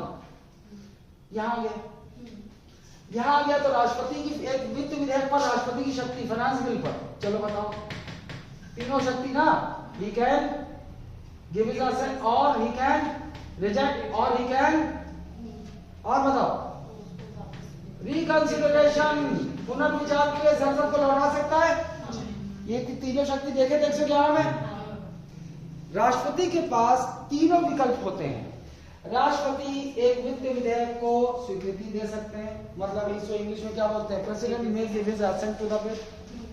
दूसरा, president may reject the bill, outrightly reject the bill, और may withhold his assent to the bill, मतलब आप इस स्वीकृति को रोक सकते हैं। ठीक। तीसरा विकल्प क्या है भैया? पुनर्विचार के लिए संसद को लौटा सकते हैं। President may return the bill for reconsideration to the parliament. बात क्लियर है? हालांकि आपको पता है कि अगर मान लो प्रेसिडेंट ने पुनर्विचार के लिए लौटा दिया, रिकंसिडरेशन के लिए भेज दिया, और फिर से अगर बिल संशोधन के साथ या बिना संशोधन उसी रूप में फिर से दोनों सदन ने पारित कर दिया, फिर राष्ट्रपति के पास आया, तो president is bound to give his assent to the bill. राष्ट्रपति उस विधेयक को स्वीकृति देने के लिए बाध्य है। दूसरी बार उनके पास कोई और विकल्प नहीं है। क्लियर है? ओके, आप मनी बिल पे आते हैं। बोल दिया स्पीकर ने भैया मनी बिल है, मनी बिल है तो मनी बिल जान गए। चलो भैया, ये तो पास करे ना करे इससे कोई फर्क नहीं पड़ता, ज्यादा से ज्यादा कितना 14 दिन के लिए मतलब पास हो नहीं। ठीक है, ये मनी बिल की बात कर रहे हैं आप लोग ना। पास हो गया, अब पहुंचा किसके पास? अब ऐसा मत बोलना कि राष्ट्रपति ने तो पहले स्वीकृति दे दी थी। नहीं भैया, पहले केवल अनुमति दी कि ले जा सकते आप संसद। ठीक, अब जब मनी बिल आता है राष्ट्रपति के पास, दोनों सदनों से गुजरता है, तो मनी बिल पर राष्ट्रपति की शक्ति बताओ भैया। पहला, जैसे ही अपने हस्ताक्षर किए मनी को धन विधेयक अधिनियम बन जाएगा, money bill becomes an act. Clear? या और दूसरा विकल्प रिजेक्ट तो नहीं कर सकते। क्यों नहीं कर सकते? कर सकते हैं। रिकंसिडरेशन के लिए नहीं दे सकता ना, रिकंसिडरेशन के लिए नहीं दे सकता। अरे साला, वो इस उतने में गलत हो जाएगा, वो तो बाद में कह गई अस्वीकृत कर सकता है। याद रखो, अस्वीकृत कर सकता है। लेकिन जहां फंसाएगा वो ये है कि प्रेसिडेंट मनी बिल को रिकंसिडरेशन, पुनर्विचार के लिए नहीं लौटा सकता।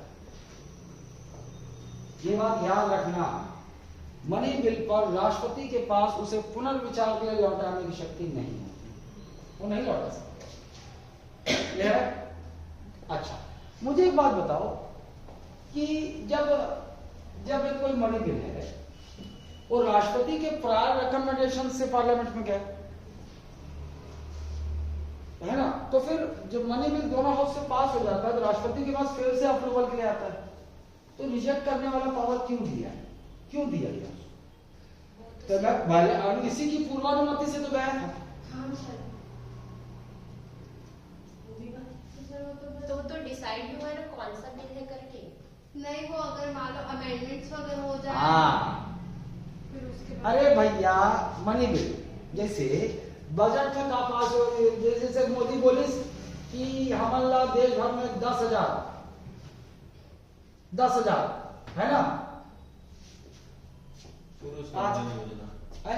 पुरुष वंदन योजना। अच्छा चलो भैया, इसके लिए तमन्ना पुरुष 10,000 वंदन योजना पुरुषों को दिया जाएगा का, मतलब जो शादीशुदा पुरुष है।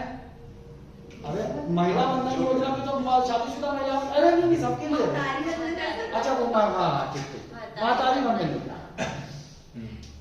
और ये जो महिला वंदन योजना कहाँ है? वो नहीं है। है ही नहीं ना, वो नहीं है। तो पितृ वंदन योजना होगा ये। हाँ ठीक, इनको क्या है दिया जाएगा हर महीने? कितना मिलता है? 1,000 रुपया? 10,000। अच्छा चल भैया, इसके साथ इसको 10,000 चाहिए।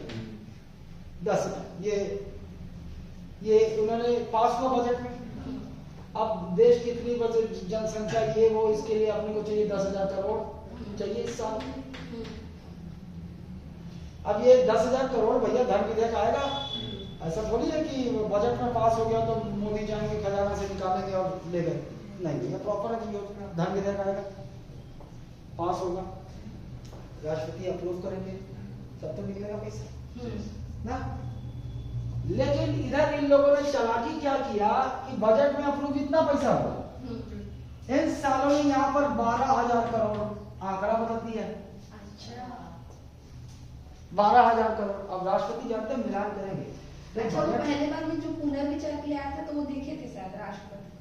पहली बार पुनर्विचार क्यों? पहली बार जब ये आया था तो राष्ट्रपति के पास ही तो गया था। हाँ, तो वो देखे थे शायद। हाँ बोला, हाँ भैया क्या पुरुष वंदन योजना के लिए 10,000 करोड़ बजट में पास हुआ है। हाँ, संसद ने पास किया है। इवन ओकर बाद 10,000 करोड़ मांगा थे। हाँ। ठीक, फिर क्या हुई इस लोकसभा में?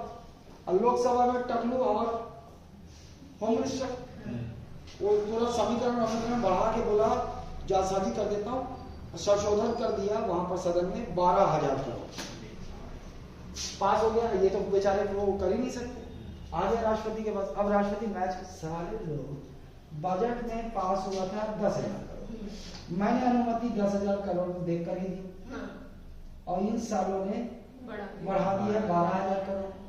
इसलिए शक्ति दी गई है कि राष्ट्रपति उसे अस्वीकृत कर सकते क्योंकि भैया बजट में अगर इतना पास हुआ तो तुम साला ये राशि कैसे क्या कर सकते है ना, इसलिए क्लियर है। जी सर। और फिर जब डबल जाएगा तो वो भी लोग 12,000 डबल कैसे जाएगा, पुनर्विचार में जा नहीं सकता पब्लिक। वो कैंसिल ही कर दिया। हाँ रिजेक्ट, पुनर्विचार में जा ही नहीं सकता। इसलिए सकती नहीं। आप मुझे बताओ कि ये जरूरी था दोबारा बताना कि चले जाता मैं आगे भाग जाता और अच्छे से आता है। है? अच्छा वो बता दिया और अच्छे से आता है। नहीं भाई देखो, तुमको याद है तो समय खराब करने में क्या फायदा, लेकिन अगर मान लो तुमको कहीं कंफ्यूजन है वो है तो मुझसे बोलो। सर एक दो लाइन नहीं, आ जाता इसमें है। कुछ नया आ जाता है नहीं। हाँ चलो, ये यहाँ पर ये सब तो क्लियर है। केवल मैं वो भी आ जाओ, वो भी साधारण मंत्री द्वारा, मंत्री या गैर सरकारी दोनों हो सकता है। पूर्वानुमति आवश्यकता इधर चाहिए, इधर राज्यसभा द्वारा संशोधित किया जा सकता है वो साधारण, ये संयुक्त बैठक बुलाया जा सकता है साधारण। संयुक्त बैठक तो पढ़ाया ना, नहीं, हाँ वही तो। अबे नहीं तुम लोग साला सीधे बोल रहे जॉइंट हो। सिटिंग अलग से पढ़ाया लेकिन उसमें ये नहीं बताया। मतलब आगे नहीं बताया। एक बात बताओ, संयुक्त बैठक- संयुक्त बैठक किस पर बुलाया जाता है बताया हूँ, साधारण और वित्त विधेयक वही तो है। पर कहीं ना कहीं से जुड़ के तो आता है। हाँ ठीक है, ये क्लियर है। संयुक्त बैठक केवल दो ही विधेयकों पर बुलाया जा सकता है, साधारण और विधेयक। धन विधेयक और धन विधेयक और संविधान संशोधन विधेयक पर संयुक्त बैठक नहीं बुलाया। बिल्कुल वही बात है। सरकारी विधेयक को पारित न होने, संयुक्त होने पर सरकार को त्याग पत्र देना पड़ सकता है ना, क्या बोल रहे हो, पड़ सकता है, वही वाली बात समझा सकते, लेकिन धन विधेयक को देना पड़ेगा, परंपरा चली आ रही। इधर अस्वीकृत होने पर त्याग पत्र नहीं देना पड़ता है, दे इधर देना पड़ेगा, ये देखो पड़ता है। क्लियर है बात, और नीचे भी था। नीचे भी था। अच्छा ये देखो वही तो है। अच्छा, देखो अगर तुम लोगों ने इंट्रोडक्टरी क्लास से पकड़ा है ना, तो मैं आपको बता सकता हूँ कि आपको और अन्य छात्र में रटेगा उसको, और रटने के बाद भी भूल जाएगा, कंफ्यूज हो जाएगा। लेकिन यहाँ अगर आप समझ चुके हो ना वो डायग्रामेटिक रिप्रेजेंटेशन से, तो आपको ये रटना नहीं है, समझ जाओ बार बार वही डायग्राम को देखो, ये वो आ जाएगा।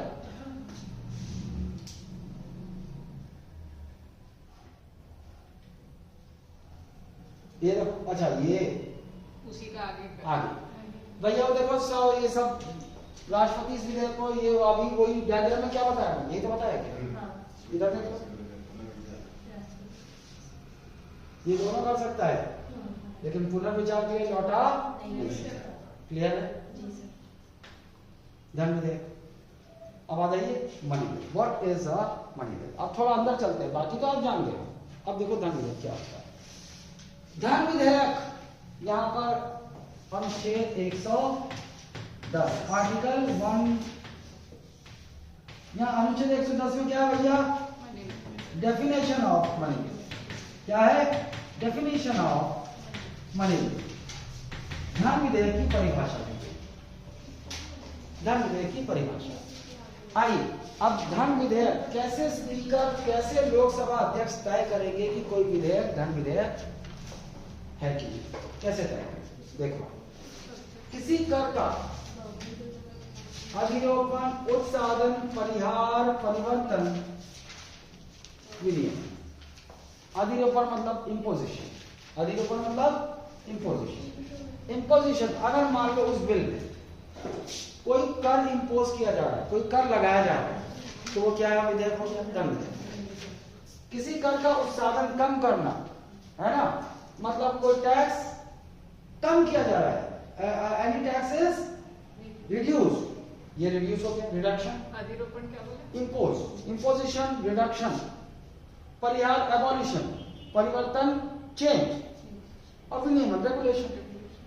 समझ गए आप। अगर किसी बिल में, किसी फाइनेंस बिल में टैक्स से जुड़ी हुई ये चीजें हो तो वो क्या हो जाएगा, धन विधेयक। अब यहां से प्रश्न बन सकता है आपसे कि भैया टैक्स से चीजें जुड़ी हुई क्या, अधिरोपण, उत्साधन मतलब कम करना, परिहार मतलब हटाना, उस टैक्स को हटाने के लिए बिल आया है।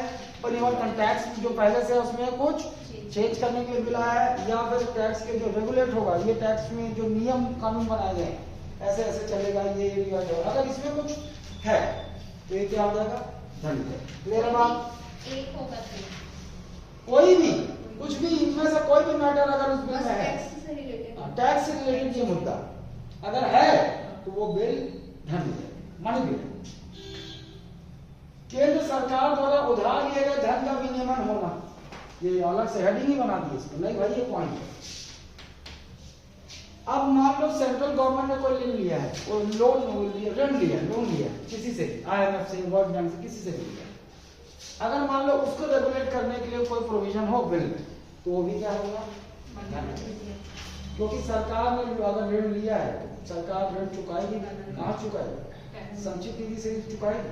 जो आपका कंसोलिडेटेड फंड है, जो कंसोलिडेटेड फंड, उसी को क्या बोलते हैं? संचित निधि। वहीं से तो सरकार खर्चा भी वहीं से करती है।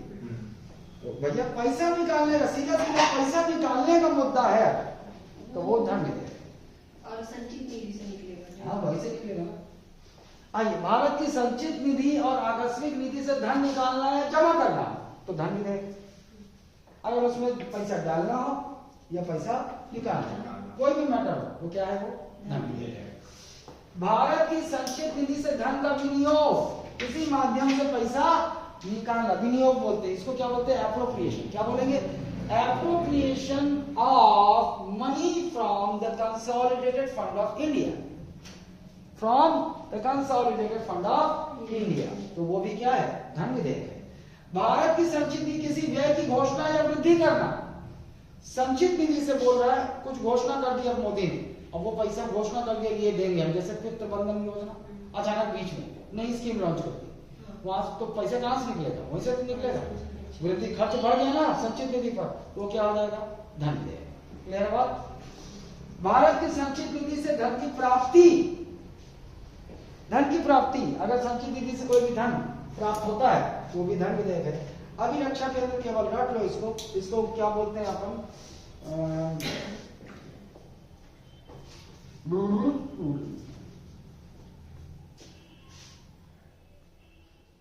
वही दूसरे देश को मतलब पैसा नहीं वो नहीं, डिफेंस अरे वो नहीं है, वो एकदम टर्म है उसका एक। चलो मैं बता दूं, वैसे उसको समझना नहीं। राज्य का लेखा परीक्षण, जो लेखा परीक्षण क्या है वो जो आपका ऑडिटिंग, वो अगर उससे संबंधित है तो ये सब क्या है? 110वीं परिभाषा देगी। इसको मर मर के रटने का नहीं, इसको आप जब भी पढ़ो ना तो 3 बार ध्यान से, या शॉर्ट बना लेता हूं, शॉर्ट। ये है 110। यहां से भी ऐसा नहीं कि प्रश्न नहीं आ सकता, आ सकता है बिल्कुल। धन विधेयक नहीं हो सकता, ये भी देख लो। धन विधेयक क्या नहीं हो सकता? धन विधेयक नहीं हो सकता यदि केवल ये बातें हो। अगर केवल यही बातें हैं उस विधेयक में तो वो धन विधेयक हो नहीं सकता। जुर्माना वाली बात हो, जुर्माना लगाने के लिए बिल हो, फीस की मांग हो, कोई फीस की मांग हो, तो वो धन विधेयक नहीं हो सकता। स्थानीय प्राधिकारी द्वारा कर से जुड़े सभी मामले, स्थानीय प्राधिकारी को लोकल, देखो लोकल अथॉरिटी बोलने का मतलब क्या है? बताओ है पकड़ी।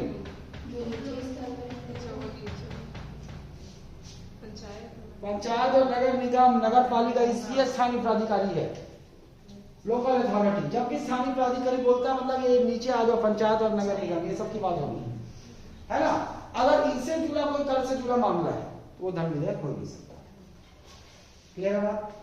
क्योंकि इनको अलग से पावर दिया गया है कि भैया ये अपने टैक्स कुछ खुद लगा सकते हैं। पता है ना आपको, पंचायत अपने टैक्स लगा सकता है, ये भी लगा सकता, कलेक्ट कर सकते हैं। तो इनका मामला यहाँ का मामला है ही नहीं। अगर ये मामले है तो धन विधेयक नहीं। फिर इसको भी आप मेरे से बोलोगे सर इसके आने की संभावना कितनी, तो मैं बोलूंगा 30%। वही तो हमेशा जब भी गुजरे ध्यान से 3 बार पढ़ के निकलना। वित्त विधेयक, ये कोई लाइन है जो आपको समझ नहीं है? मेरे ख्याल से मैं बता चुका हूँ कि क्या है।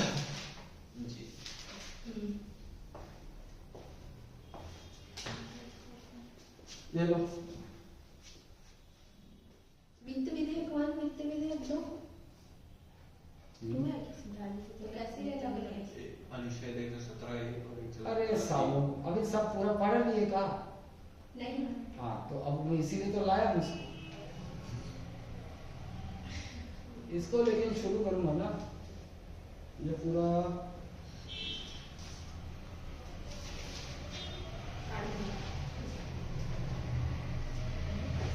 आप पार्डनिंग पावर ऑफ गवर्नर पढ़ा दी? सर दूसरा टॉपिक पढ़ा दो इसको छोड़ दीजिए पानी पावर गवर्नर मिले ना।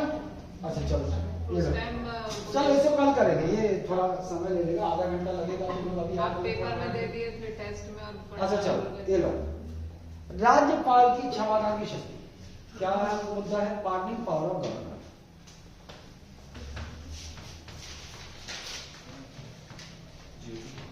पार्डनिंग पावर ऑफ गवर्नर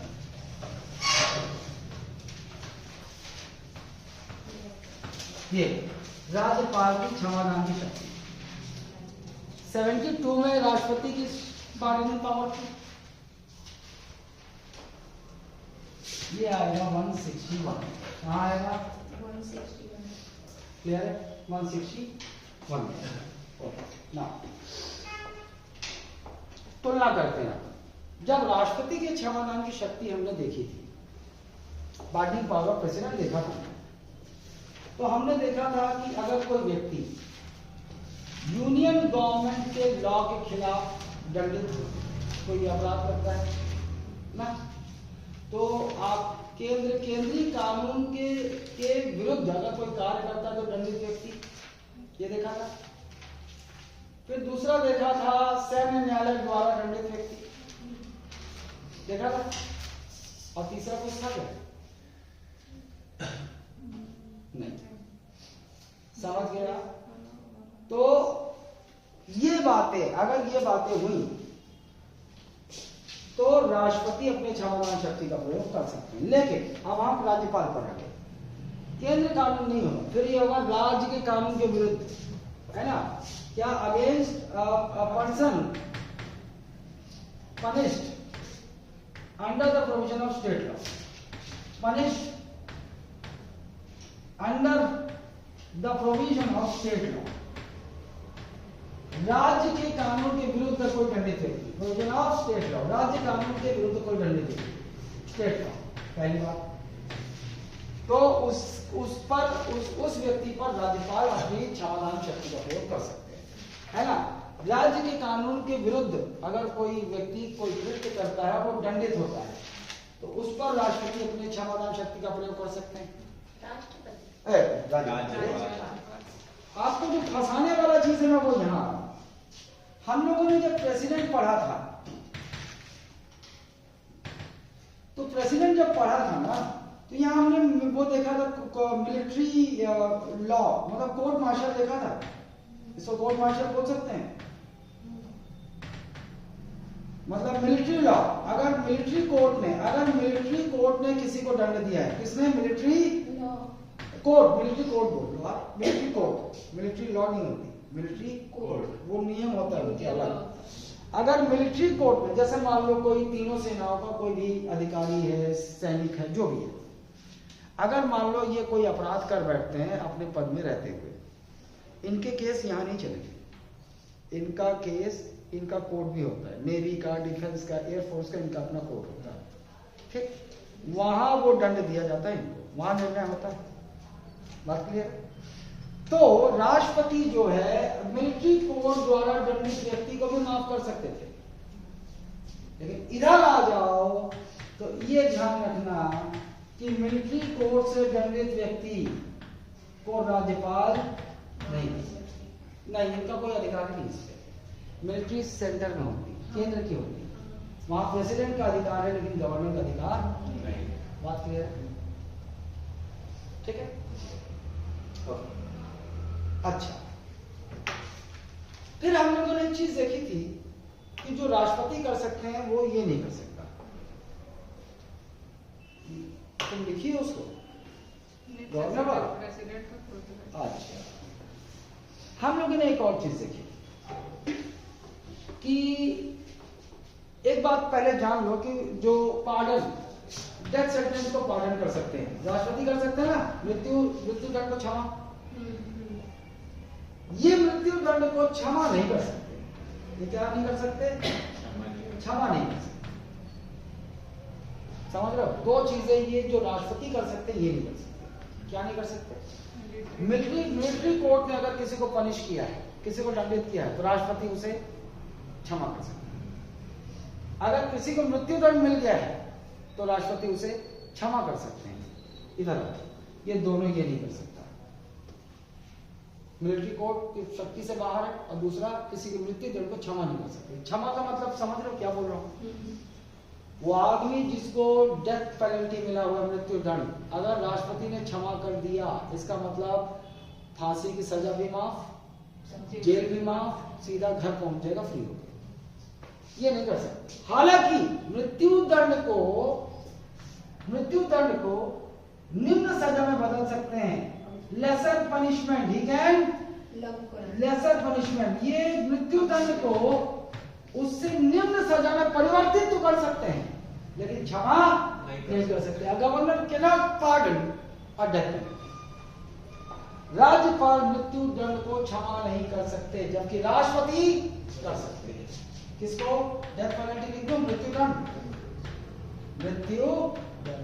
दंड। एक और अंतर है, मेरे बताओ तो, ये केंद्रीय कानून के विरुद्ध कोई दंडित व्यक्ति को ये अपनी शक्ति का प्रयोग कर सकते हैं ना। और एक और चीज, ये देखो यहां पर क्या क्या भैया, यूनियन लॉ, केंद्रीय कानून, दूसरा क्या है मिलिट्री लॉ, और एक और स्टेट लॉ। ये तीनों है, लेकिन यहां पर क्या है देखो, ये गया ये गया, ये केवल स्टेट लॉ, केवल स्टेट लॉ। राज्य कानून, जैसे छत्तीसगढ़ का कानून है, छत्तीसगढ़ के कानून के विरुद्ध कोई दंडित व्यक्ति है तो उस पर राज्यपाल अपनी शक्ति का प्रयोग कर सकता है। बात क्लियर है? बाकी सब कुछ समान। बाकी बात को बताया हम क्या क्या होता है भैया, चलो बताओ। क्षमा, ये क्या होता है? क्षमा, इसे क्या बोलते हैं? पार्डन, इसे बोलते हैं पार्डन। उसके बाद लघुकरण को क्या बोलते हैं? लघुकरण को बोलते हैं क्या? Commutation, commute. उसके बाद लघुकरण के बाद परिहार,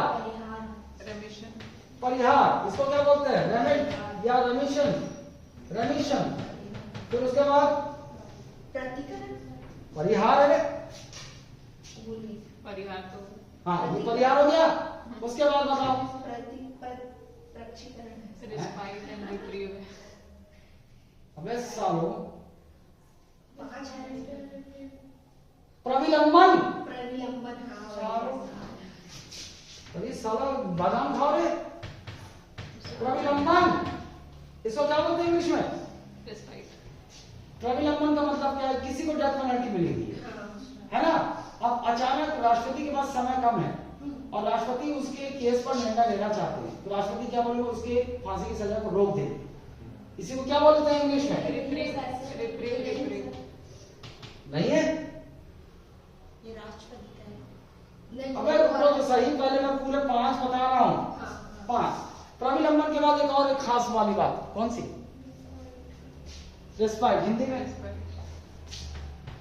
स्पेशल केसेस पे ना। हाँ, जैसे लेडी है, अपंग है, मेंटली फिजिकली चैलेंज है, उसको करते हैं रिस्पाइट। हाँ हिंदी में।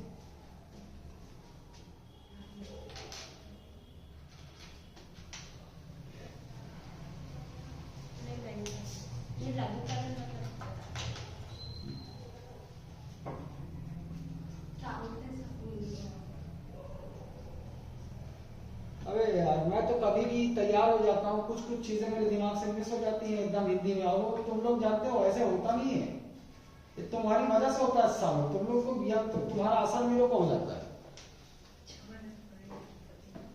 क्या है? 5 शक्तियां याद करो, क्षमा, लघुकरण, परिहार, प्रविलंबन।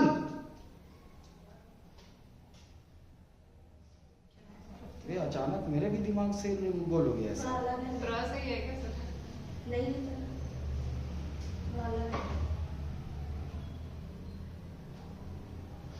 इंग्लिश का याद आ गया साला। देखो इंग्लिश गूगल में। अरे वो वही है जिसको जैसे महिला प्रेग्नेंट है, फिजिकली चैलेंज है, तो इसको देखते हुए जब राष्ट्रपति किसी की सजा को कम करते हैं ना, वो शब्द है।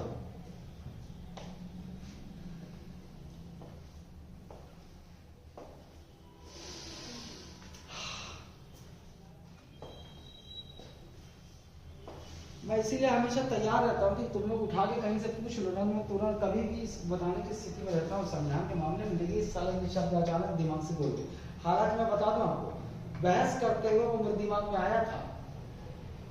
कौन लोग? हाँ हाँ, अरे वही है। विराट वो होता है कभी कभी, जब थोड़े देर पहले आया था मेरे दिमाग में, फिर मैं तुमको पूछा, और तुमको पूछा इसलिए कि बताओ, और मैं खुद भूल गया। ये देखे थे हम लोग राष्ट्रपति में, अपने राष्ट्रपति जो है can use his pardoning power under 3 conditions, 5 ways, 5 तरीकों से अपनी क्षमादान की शक्ति का प्रयोग कर सकते हैं। क्षमा आपको पता है, अगर राष्ट्रपति ने किसी को क्षमा किया तो चाहे भले मृत्यु दंड मिला हुआ उसको, वो मुक्त हो जाएगा, अपने घर पहुंच जाएगा। समझ, ना सिर्फ उसको फांसी की सजा माफ हो जाएगी, बल्कि उसको जेल सब माफ हो जाएगा। ये तो सिर्फ मंत्री ही कर सकते हैं।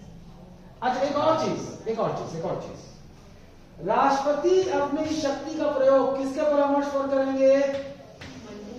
मंत्री परिषद के परामर्श पर, on the recommendation of council of minister. उसी प्रकार गवर्नर भी स्टेट काउंसिल ऑफ मिनिस्टर, राज्य मंत्री परिषद के परामर्श पर करेंगे, अपनी मर्जी से नहीं कर सकते। नहीं, क्लियर बात? ओके। नाउ लघुकरण बोले तो इसमें क्या होता है, सजा की प्रकृति को बदली जाती है कि नहीं बदली जाती? लघुकरण क्या बोल रहा है कि इसका याद रखना, लघुकरण नेचर इज चेंज, मतलब ठीक ना, दंड के स्वरूप को बदल कर, नेचर इज चेंज मतलब। और परिहार में क्या होता है, नेचर बिना बदले, नेचर बिना बदले, नेचर इज नॉट चेंज, ऐसा याद रखना। Nature is changed, the nature of punishment is changed, or nature of punishment is not changed. ना, is not changed. ये देखो, अभी समझाओ, देखो, दंड का प्रकृति बदल गई, जैसे दंड अलग अलग प्रकृति की होगी। भाई मृत्यु दंड ये तो अलग ही प्रकृति, सबका बॉस लटका दिया, खत्म कहानी ना। फिर होता है एक कठोर कारावास, हाँ एक होता है उम्र कैद, एक क्या होता है उम्र कैद, ये अलग प्रकृति है, इसको बोलते हैं अपन लाइफ टाइम इम्प्रिजनमेंट, है ना, लाइफ टाइम इम्प्रिजनमेंट। मृत्यु दंड को तो जानते हो, डेथ पेनल्टी, उम्र कैद हो गया। फिर उसके बाद एक होता है कठोर कारावास, इसको बोलते हैं हम रिगरस इम्प्रिजनमेंट। और एक होता है साधारण कारावास, एक होता है इसके केवल साधारण कारावास, है ना, जनरल इम्प्रिजनमेंट। ये अलग अलग प्रकृति है ना भाई, ये एकदम सबका बहुत अलग ही है, इसमें तो लटकाया गया, ये प्रकृति अलग है, लाइफ टाइम उम्र कैद। और छोटे कम अपराध किए जाते हैं, मतलब उसमें फांसी की सजा, इम्प्रिजनमेंट तो क्या 10 वर्ष कठोर कारावास। कठोर कारावास का जानते हैं आप कैसे कैसे होता है? वो देखे होंगे, एक ही अंधेरी कोठरी में, इधर जब जेल में रहते भेड़ियां बंधी रहती, पाँव में इधर उधर, फिर समय समय पर उन सारे कैदियों को ले जाया जाता है गाड़ी में भर के, माइनिंग करवाने, पत्थर ठोकवाने, तोड़वाने, कठोर परिश्रम भी करेंगे। ये हो गया, क्या हो गया, कठोर। और जैसे चोरी चकारी, छोटी मोटी जो इस सब में जो अंदर जाते हैं, छोटे मोटे उसमें, वो देखना आप, बैरक रहता है ऐसे पूरा लंबा बैरक। एक बैरक में क्या होता है, जैसे एक बैरक है, इधर एक बिस्तर ऐसे सीमेंट का बस उठा हुआ रहता है, वो भी टूटा टाटा, लगभग 60 से 70। ऐसा तू गया अंदर? जी सर। तू कैसे चला गया? अच्छा तू तो वही काम करता है, मैं कैदी ग्रुप में गया। सर कहाँ किस में गए थे, ऑफिस में? हाँ, ये साधारण कठोर वाले में ही गए। नहीं, फिर सजा हो, फिर आगे अगर मान लो बेल नहीं मिलता, फिर वह शिफ्ट हो जाता, फिर सजा जब देगा ना, जब मेरा गुनाह साबित हो जाता, जज तब सजा देता, तब अगर बोल देता कि ये जो है इसको कठोर कारावास दिया जाए, तब मेरे को फिर सेल वही अंधेरी काल कोठरी में उधर अंधेरा भेज सकते। इसमें छूटने का चांस रहता है। अरे पगली, यहाँ तो कानून हमारा ऐसा है कि गरीब और व्यक्ति है और सामने अमीर लोग हैं, तो उसके छोटे से छोटे केस में छूटने का चांस नहीं होता है ना। सब बिका हुआ है, कानून सब बिका हुआ है। जेल जाओगे ना तो 50% से ज्यादा लोग वहाँ अपराध, जो सामान्य गरीब गांव के आदिवासी ये लोग हैं जो अपराध किए ही नहीं, उनको ये पुलिस वाले क्या होता है, दबाव पड़ता है ना, तो हरामजादे पैसा इसे खा के निर्दोष लोगों को केस दर्ज कर देते हैं और अंदर वो सड़ते रहते हैं। मैं अंदर गया हूँ, मैं अंदर का हाल जानता हूँ सब क्या था। मैं भी वैसे ही फंसा गया था, मुझे इससे बड़ी होने में 3 साल लग गया। 3 साल। फिर भी कितना दिन रहते हैं आप वहाँ? मैं कुल मिला के ऐसे 37 नहीं 37 बहुत दिन है। एक मिनट। मैं अलग अलग खाना कैसे मिलता है? खाना तुमको लगता है 5 स्टार होटल जैसा खाना है? जर्मन कैसे देते हैं सर? अरे साला, दाल में दाल नहीं होता, सोयाबीन की सब्जी के नाम पर 2-3 सोयाबीनों का पानी होगा, है ना। और अच्छा, मैं वैसे VIP कह दी था, मैं तुमको बता दूं क्या है कि यूनिवर्सिटी में खाता था। यूनिवर्सिटी में खाता। हाँ, क्या है कि सब होता है। जो मुझे फंसा रहा था वो भी एक AIG था,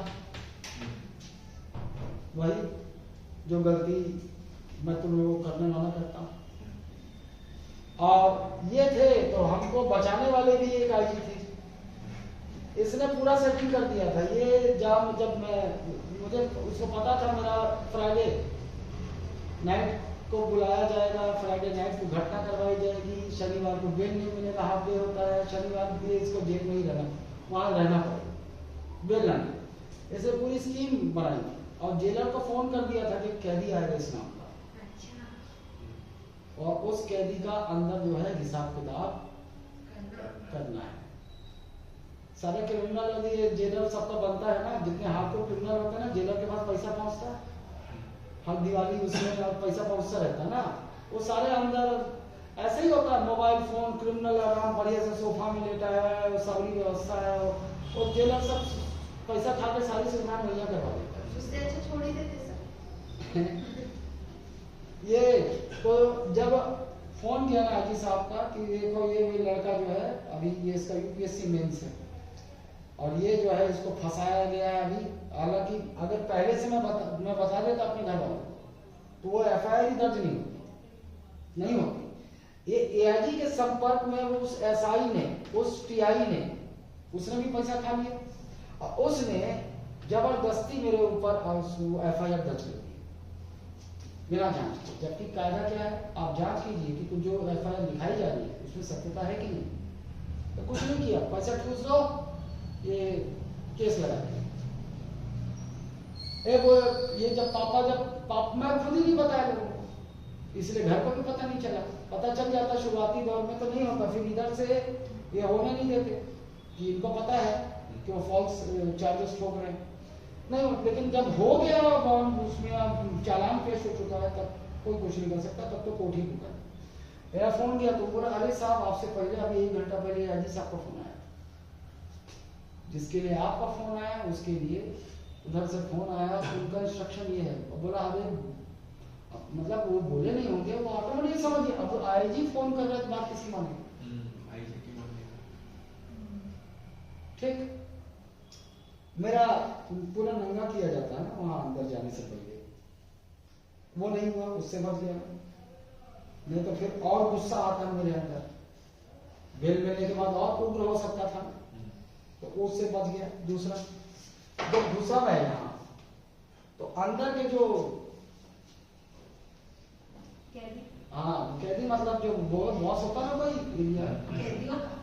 हाँ पूरे मतलब डॉन जो होते हैं, तो उनको भी पता चल गया था मैं आ रहा।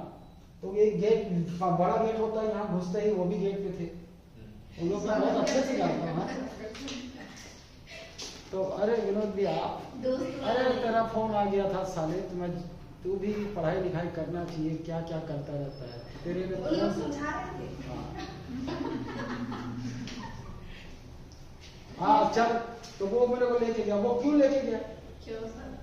क्योंकि क्या है, एआईजी ने पहले फोन कर दिया था, तो जितने भी हरामी क्रिमिनल अंदर है उनको सूचना आ गया कि आएगा, ब्लेड मारना है, ये करना है, प्रताड़ित करना है। तो वो अपने साथ लेके गया कि कोई ऐसी हरकत न करे, देख लो रे मेरे साथ ही, कि अंदर वो हरकत ना हो। फिर उसी बैरक में भेजा गया जहां वो है प्रोटेक्शन के लिए, है ना। फिर देखा है सुबह मैंने हाल, है ना। जेल तो हमको दुनिया भर के कानून और ये सब सिखाए जाते हैं ना, सब केवल कोरी बातें हैं, किताबों में लिखी हुई सब, है ना, कोरी बातें। जब तुम वहां पहुंचोगे ना तो तुमको मालूम चलता क्या है अंदर। भारत छाप तंबाकू मिलता है। हाँ, पुलिस बेचती है, पुलिस गांजा बेचती है, चला सब पुलिस ही करती है। बेचती है। हाँ, उन लोग के पास पैसे रहते हैं खरीदने के लिए।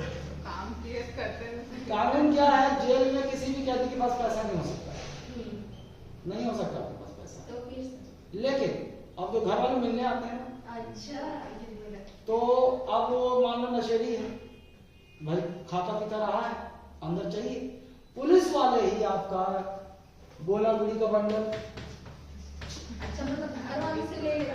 रुको दो, गोला गुड़ी बंडल, खैनी, अच्छा सिगरेट एकदम वीआईपी कैदियों के लिए। ये खैनी क्या है सर? अरे तो नहीं देखी है पगली ना। अब देखो, ये गोला बीड़ी का अगर अभी कीमत है मान लीजिए 18 रुपए, जेल में आपको मिलेगा ये 30 रुपया। ये तो अच्छा कमाई है सर, जेल वाले में। ये खैनी जो है ये मिलता है 10 रुपए में, ये मिलेगा आपको करीब 200 रुपए में कैदियों को। ये सिगरेट जो है ये तो खैर इसका रेट इतना हाई फाई कि छोटे छोटे कैदी का बात ही नहीं होता है ना। वो फिर जो हम लोग बड़े बड़े जो करोड़पति अरबपति क्रिमिनल लोग हैं ना, वो लोग सिगरेट पीते हैं। और अच्छा एक और वो है प्रोटोकॉल, ये क्या है? भाई केवल यहाँ भाई है, भाई सिगरेट पी सकता है, तुमको अधिकार नहीं सिगरेट पीना, वाह, तुम बीड़ी पियो। अब इतना पैसा, अब ये पैसा आएगा कैसे उनके पास, कैदियों के पास? घर वाले जब आएंगे ना, अब देखो अभी अधूरा है, अब वो अपने बोला है दे देंगे 300 रुपये बीड़ी खरीदना अंदर ना, तो 300 रुपए उस तक तब पहुंचेगा जब वो 600 रुपया पुलिस वाले को देगा। हाँ 50% पुलिस वाला रखेगा और 300 उसको पहुंचाएगा, और वो 300 रुपए से 18 रुपया वाला बीड़ी खरीदेगा 300 रुपया का। समझ रहे? ये आप लोगों को छोटे मोटे ये हवलदार सिपाही इनके बच्चे आईफोन लेते हुए घूमते हुए कैसे दिखाई देते हैं? ऐसे दिखाई। अभी तो ये वाले सेंट्रल जेल के बाजू में उन लोगों का कैंटीन खुल गया है। हाँ, वो जो पुराने जिनका रिकॉर्ड अच्छा है तो उनको देखते उन हुए लोग वहां को लगा मतलब कोई मैं गई थी तो गेट है उसके साइड में ही बनाते हैं। बाहर तो खुला है, वो भाग सकते हैं वहां। तो वो गेट के पास कोई ऐसे थोड़ा दूर भी जाता है ना, तो जो पैसे कलेक्ट करते हो शायद इंस्पेक्टर रहता है ना, मतलब हाँ, पुलिस वाला सब रहता है। हाँ तो इतना जोर से चिल्लाया उसको कि मेरे हाथ से गिर गया। हाँ, अभी बाहर नहीं आ जाए। मुझे क्या बोलता है पता है, जैसे तेरे पहचान में दुश्मन आएगा तो मेरे को बताना, अंदर में उसका काम करवाता हूँ कौन? पुलिस वाले? हाँ, मैं डेली जाता हूँ ना weekend मुझे में। मालूम है ना क्या होता है, टेस्ट बनाते हैं। हम तो अनुभव किए हुए हैं, तो हम बालू लोग- से अच्छा है। बॉडी बहुत ये चीजें हैं। तो एक लाइफ टाइम इम्प्रूवमेंट समझ गए, आजीवन कारावास, इसको देख लो, फर्वर कारावास मतलब मेहनत करवा, और ये सामान्य कारावास। पत्थर तो है। अब देखो दंड के स्वरूप को बदल, अगर मान लो किसी को मृत्यु दंड मिला हुआ है, उसको अगर राष्ट्रपति ने क्या कहते हैं उम्र कैद में बदल दिया, दंड का स्वरूप बदल गया, ये क्या हुआ? और का सजा भी कम हो गई ना, कहाँ लघुकरण मरने वाला था, अभी जिंदा तो रहेगा, तो क्या हुआ? दंड का स्वरूप बदल गया, तो ये लघुकरण हो गया। समझ गए? किसी की मृत्यु दंड को अगर उम्र कैद में या कठोर कारावास या इसमें बदल दिया तो क्या हो गया? वो लघुकरण हो गया। लेकिन दंड के स्वरूप को बिना बदले अगर किसी की सजा कम कर दी राष्ट्रपति ने, मतलब कैसे? यहाँ भी नहीं हो सकता, यहाँ भी नहीं हो सकता, वो कहाँ हो सकता है? यहाँ। जैसे मान लो किसी को 10 वर्ष का कठोर कारावास मिला हुआ है, राष्ट्रपति ने इसको बदल दिया 5 वर्ष के कठोर कारावास, तो दंड का स्वरूप भी नहीं बदला और सजा कम हो गई। Nature of punishment is unchanged and he or she is awarded lesser imprisonment, lesser punishment from the previous one. तो ये परिहार है। ये लघुकरण है। अगर मृत्यु दंड से स्वरूप बदल गया, कम हुआ सजा, तो मृत्यु दंड से तो कोई भी सजा कम हुई ना, और स्वरूप बदल गया तो लघुकरण होता है। लेकिन अगर दंड के स्वरूप को बिना बदले सजा कम कर दी गई, परिहार। ठीक। और एक और चीज क्या थी उसके बाद? प्रविलंबन। क्या है प्रविलंबन? किसी को मृत्यु दंड के, एक प्रविलंबन केवल यहाँ होता है ना, प्रविलंबन यही होता है, यही यूज होता है। मान लो किसी को मृत्यु दंड मिलने वाली सजा सुप्रीम कोर्ट ने सुना दिया, उसको बहुत जल्दी, अब कोई है ना आइडिया, जैसे मार मार में तैयार डाला था बॉलीवुड में देखी, लेकिन जैसे ही फांसी की सजा को 1 सप्ताह बचा, फटने लगी, गीला सूखा होने लगा, सोच सोच के कि अब मैं लटक जाऊंगा 1 सप्ताह बाद। आप अपने वकील को बुलाया, मेरा मर्सी पिटीशन लगाओ, दया याचिका लगाओ, और राष्ट्रपति के पास पहुंच गए। अब बोले यार इसका केस इंटरेस्टिंग तो है, लेकिन रुको, आई नीड टाइम, 1 सप्ताह में कैसे निर्णय ले? तो अभी क्या है, रुको, तो राष्ट्रपति क्या करेंगे? प्रविलंबन का प्रयोग करेंगे। इंग्लिश में क्या बोलते हैं प्रविलंबन? रिप्रीव। राष्ट्रपति रिप्रीव का प्रयोग करेंगे, मतलब रुक जाओ, ये मैं इस पर अंडर कंसिडरेशन है, रुको, तब तक इसकी मृत्यु दंड को खिसका दो, सस्पेंड कर दो, जब तक मैं निर्णय नहीं। अब मान लो निर्णय लिया, 1-2 महीने बाद बोले लटका दो साल, नहीं चाहिए, मन नहीं है, फिर लटका दिया जाएगा ना। प्रविलंबन समझ गए। अब एक लास्ट वाला देखो, विराम, जिसको अपन क्या बोलते हैं? रिस्पाइट। ये स्पेशल केस में अगर प्रेसिडेंट जो है under special case, special circumstance, जैसे कि कोई प्रेग्नेंट है, डिसेबिलिटी ने कोई हत्या कर दिया है, मान लो राष्ट्रपति उनके स्पेशल केस को देखकर अगर राष्ट्रपति उनकी सजा को कम करते हैं, है ना, तो उसको क्या बोलेंगे हम? राष्ट्रपति ने किसका प्रयोग किया? रिस्पाइट, विराम का प्रयोग किया। अब क्लियर? जी sir. This is all about sir, उम्र का 14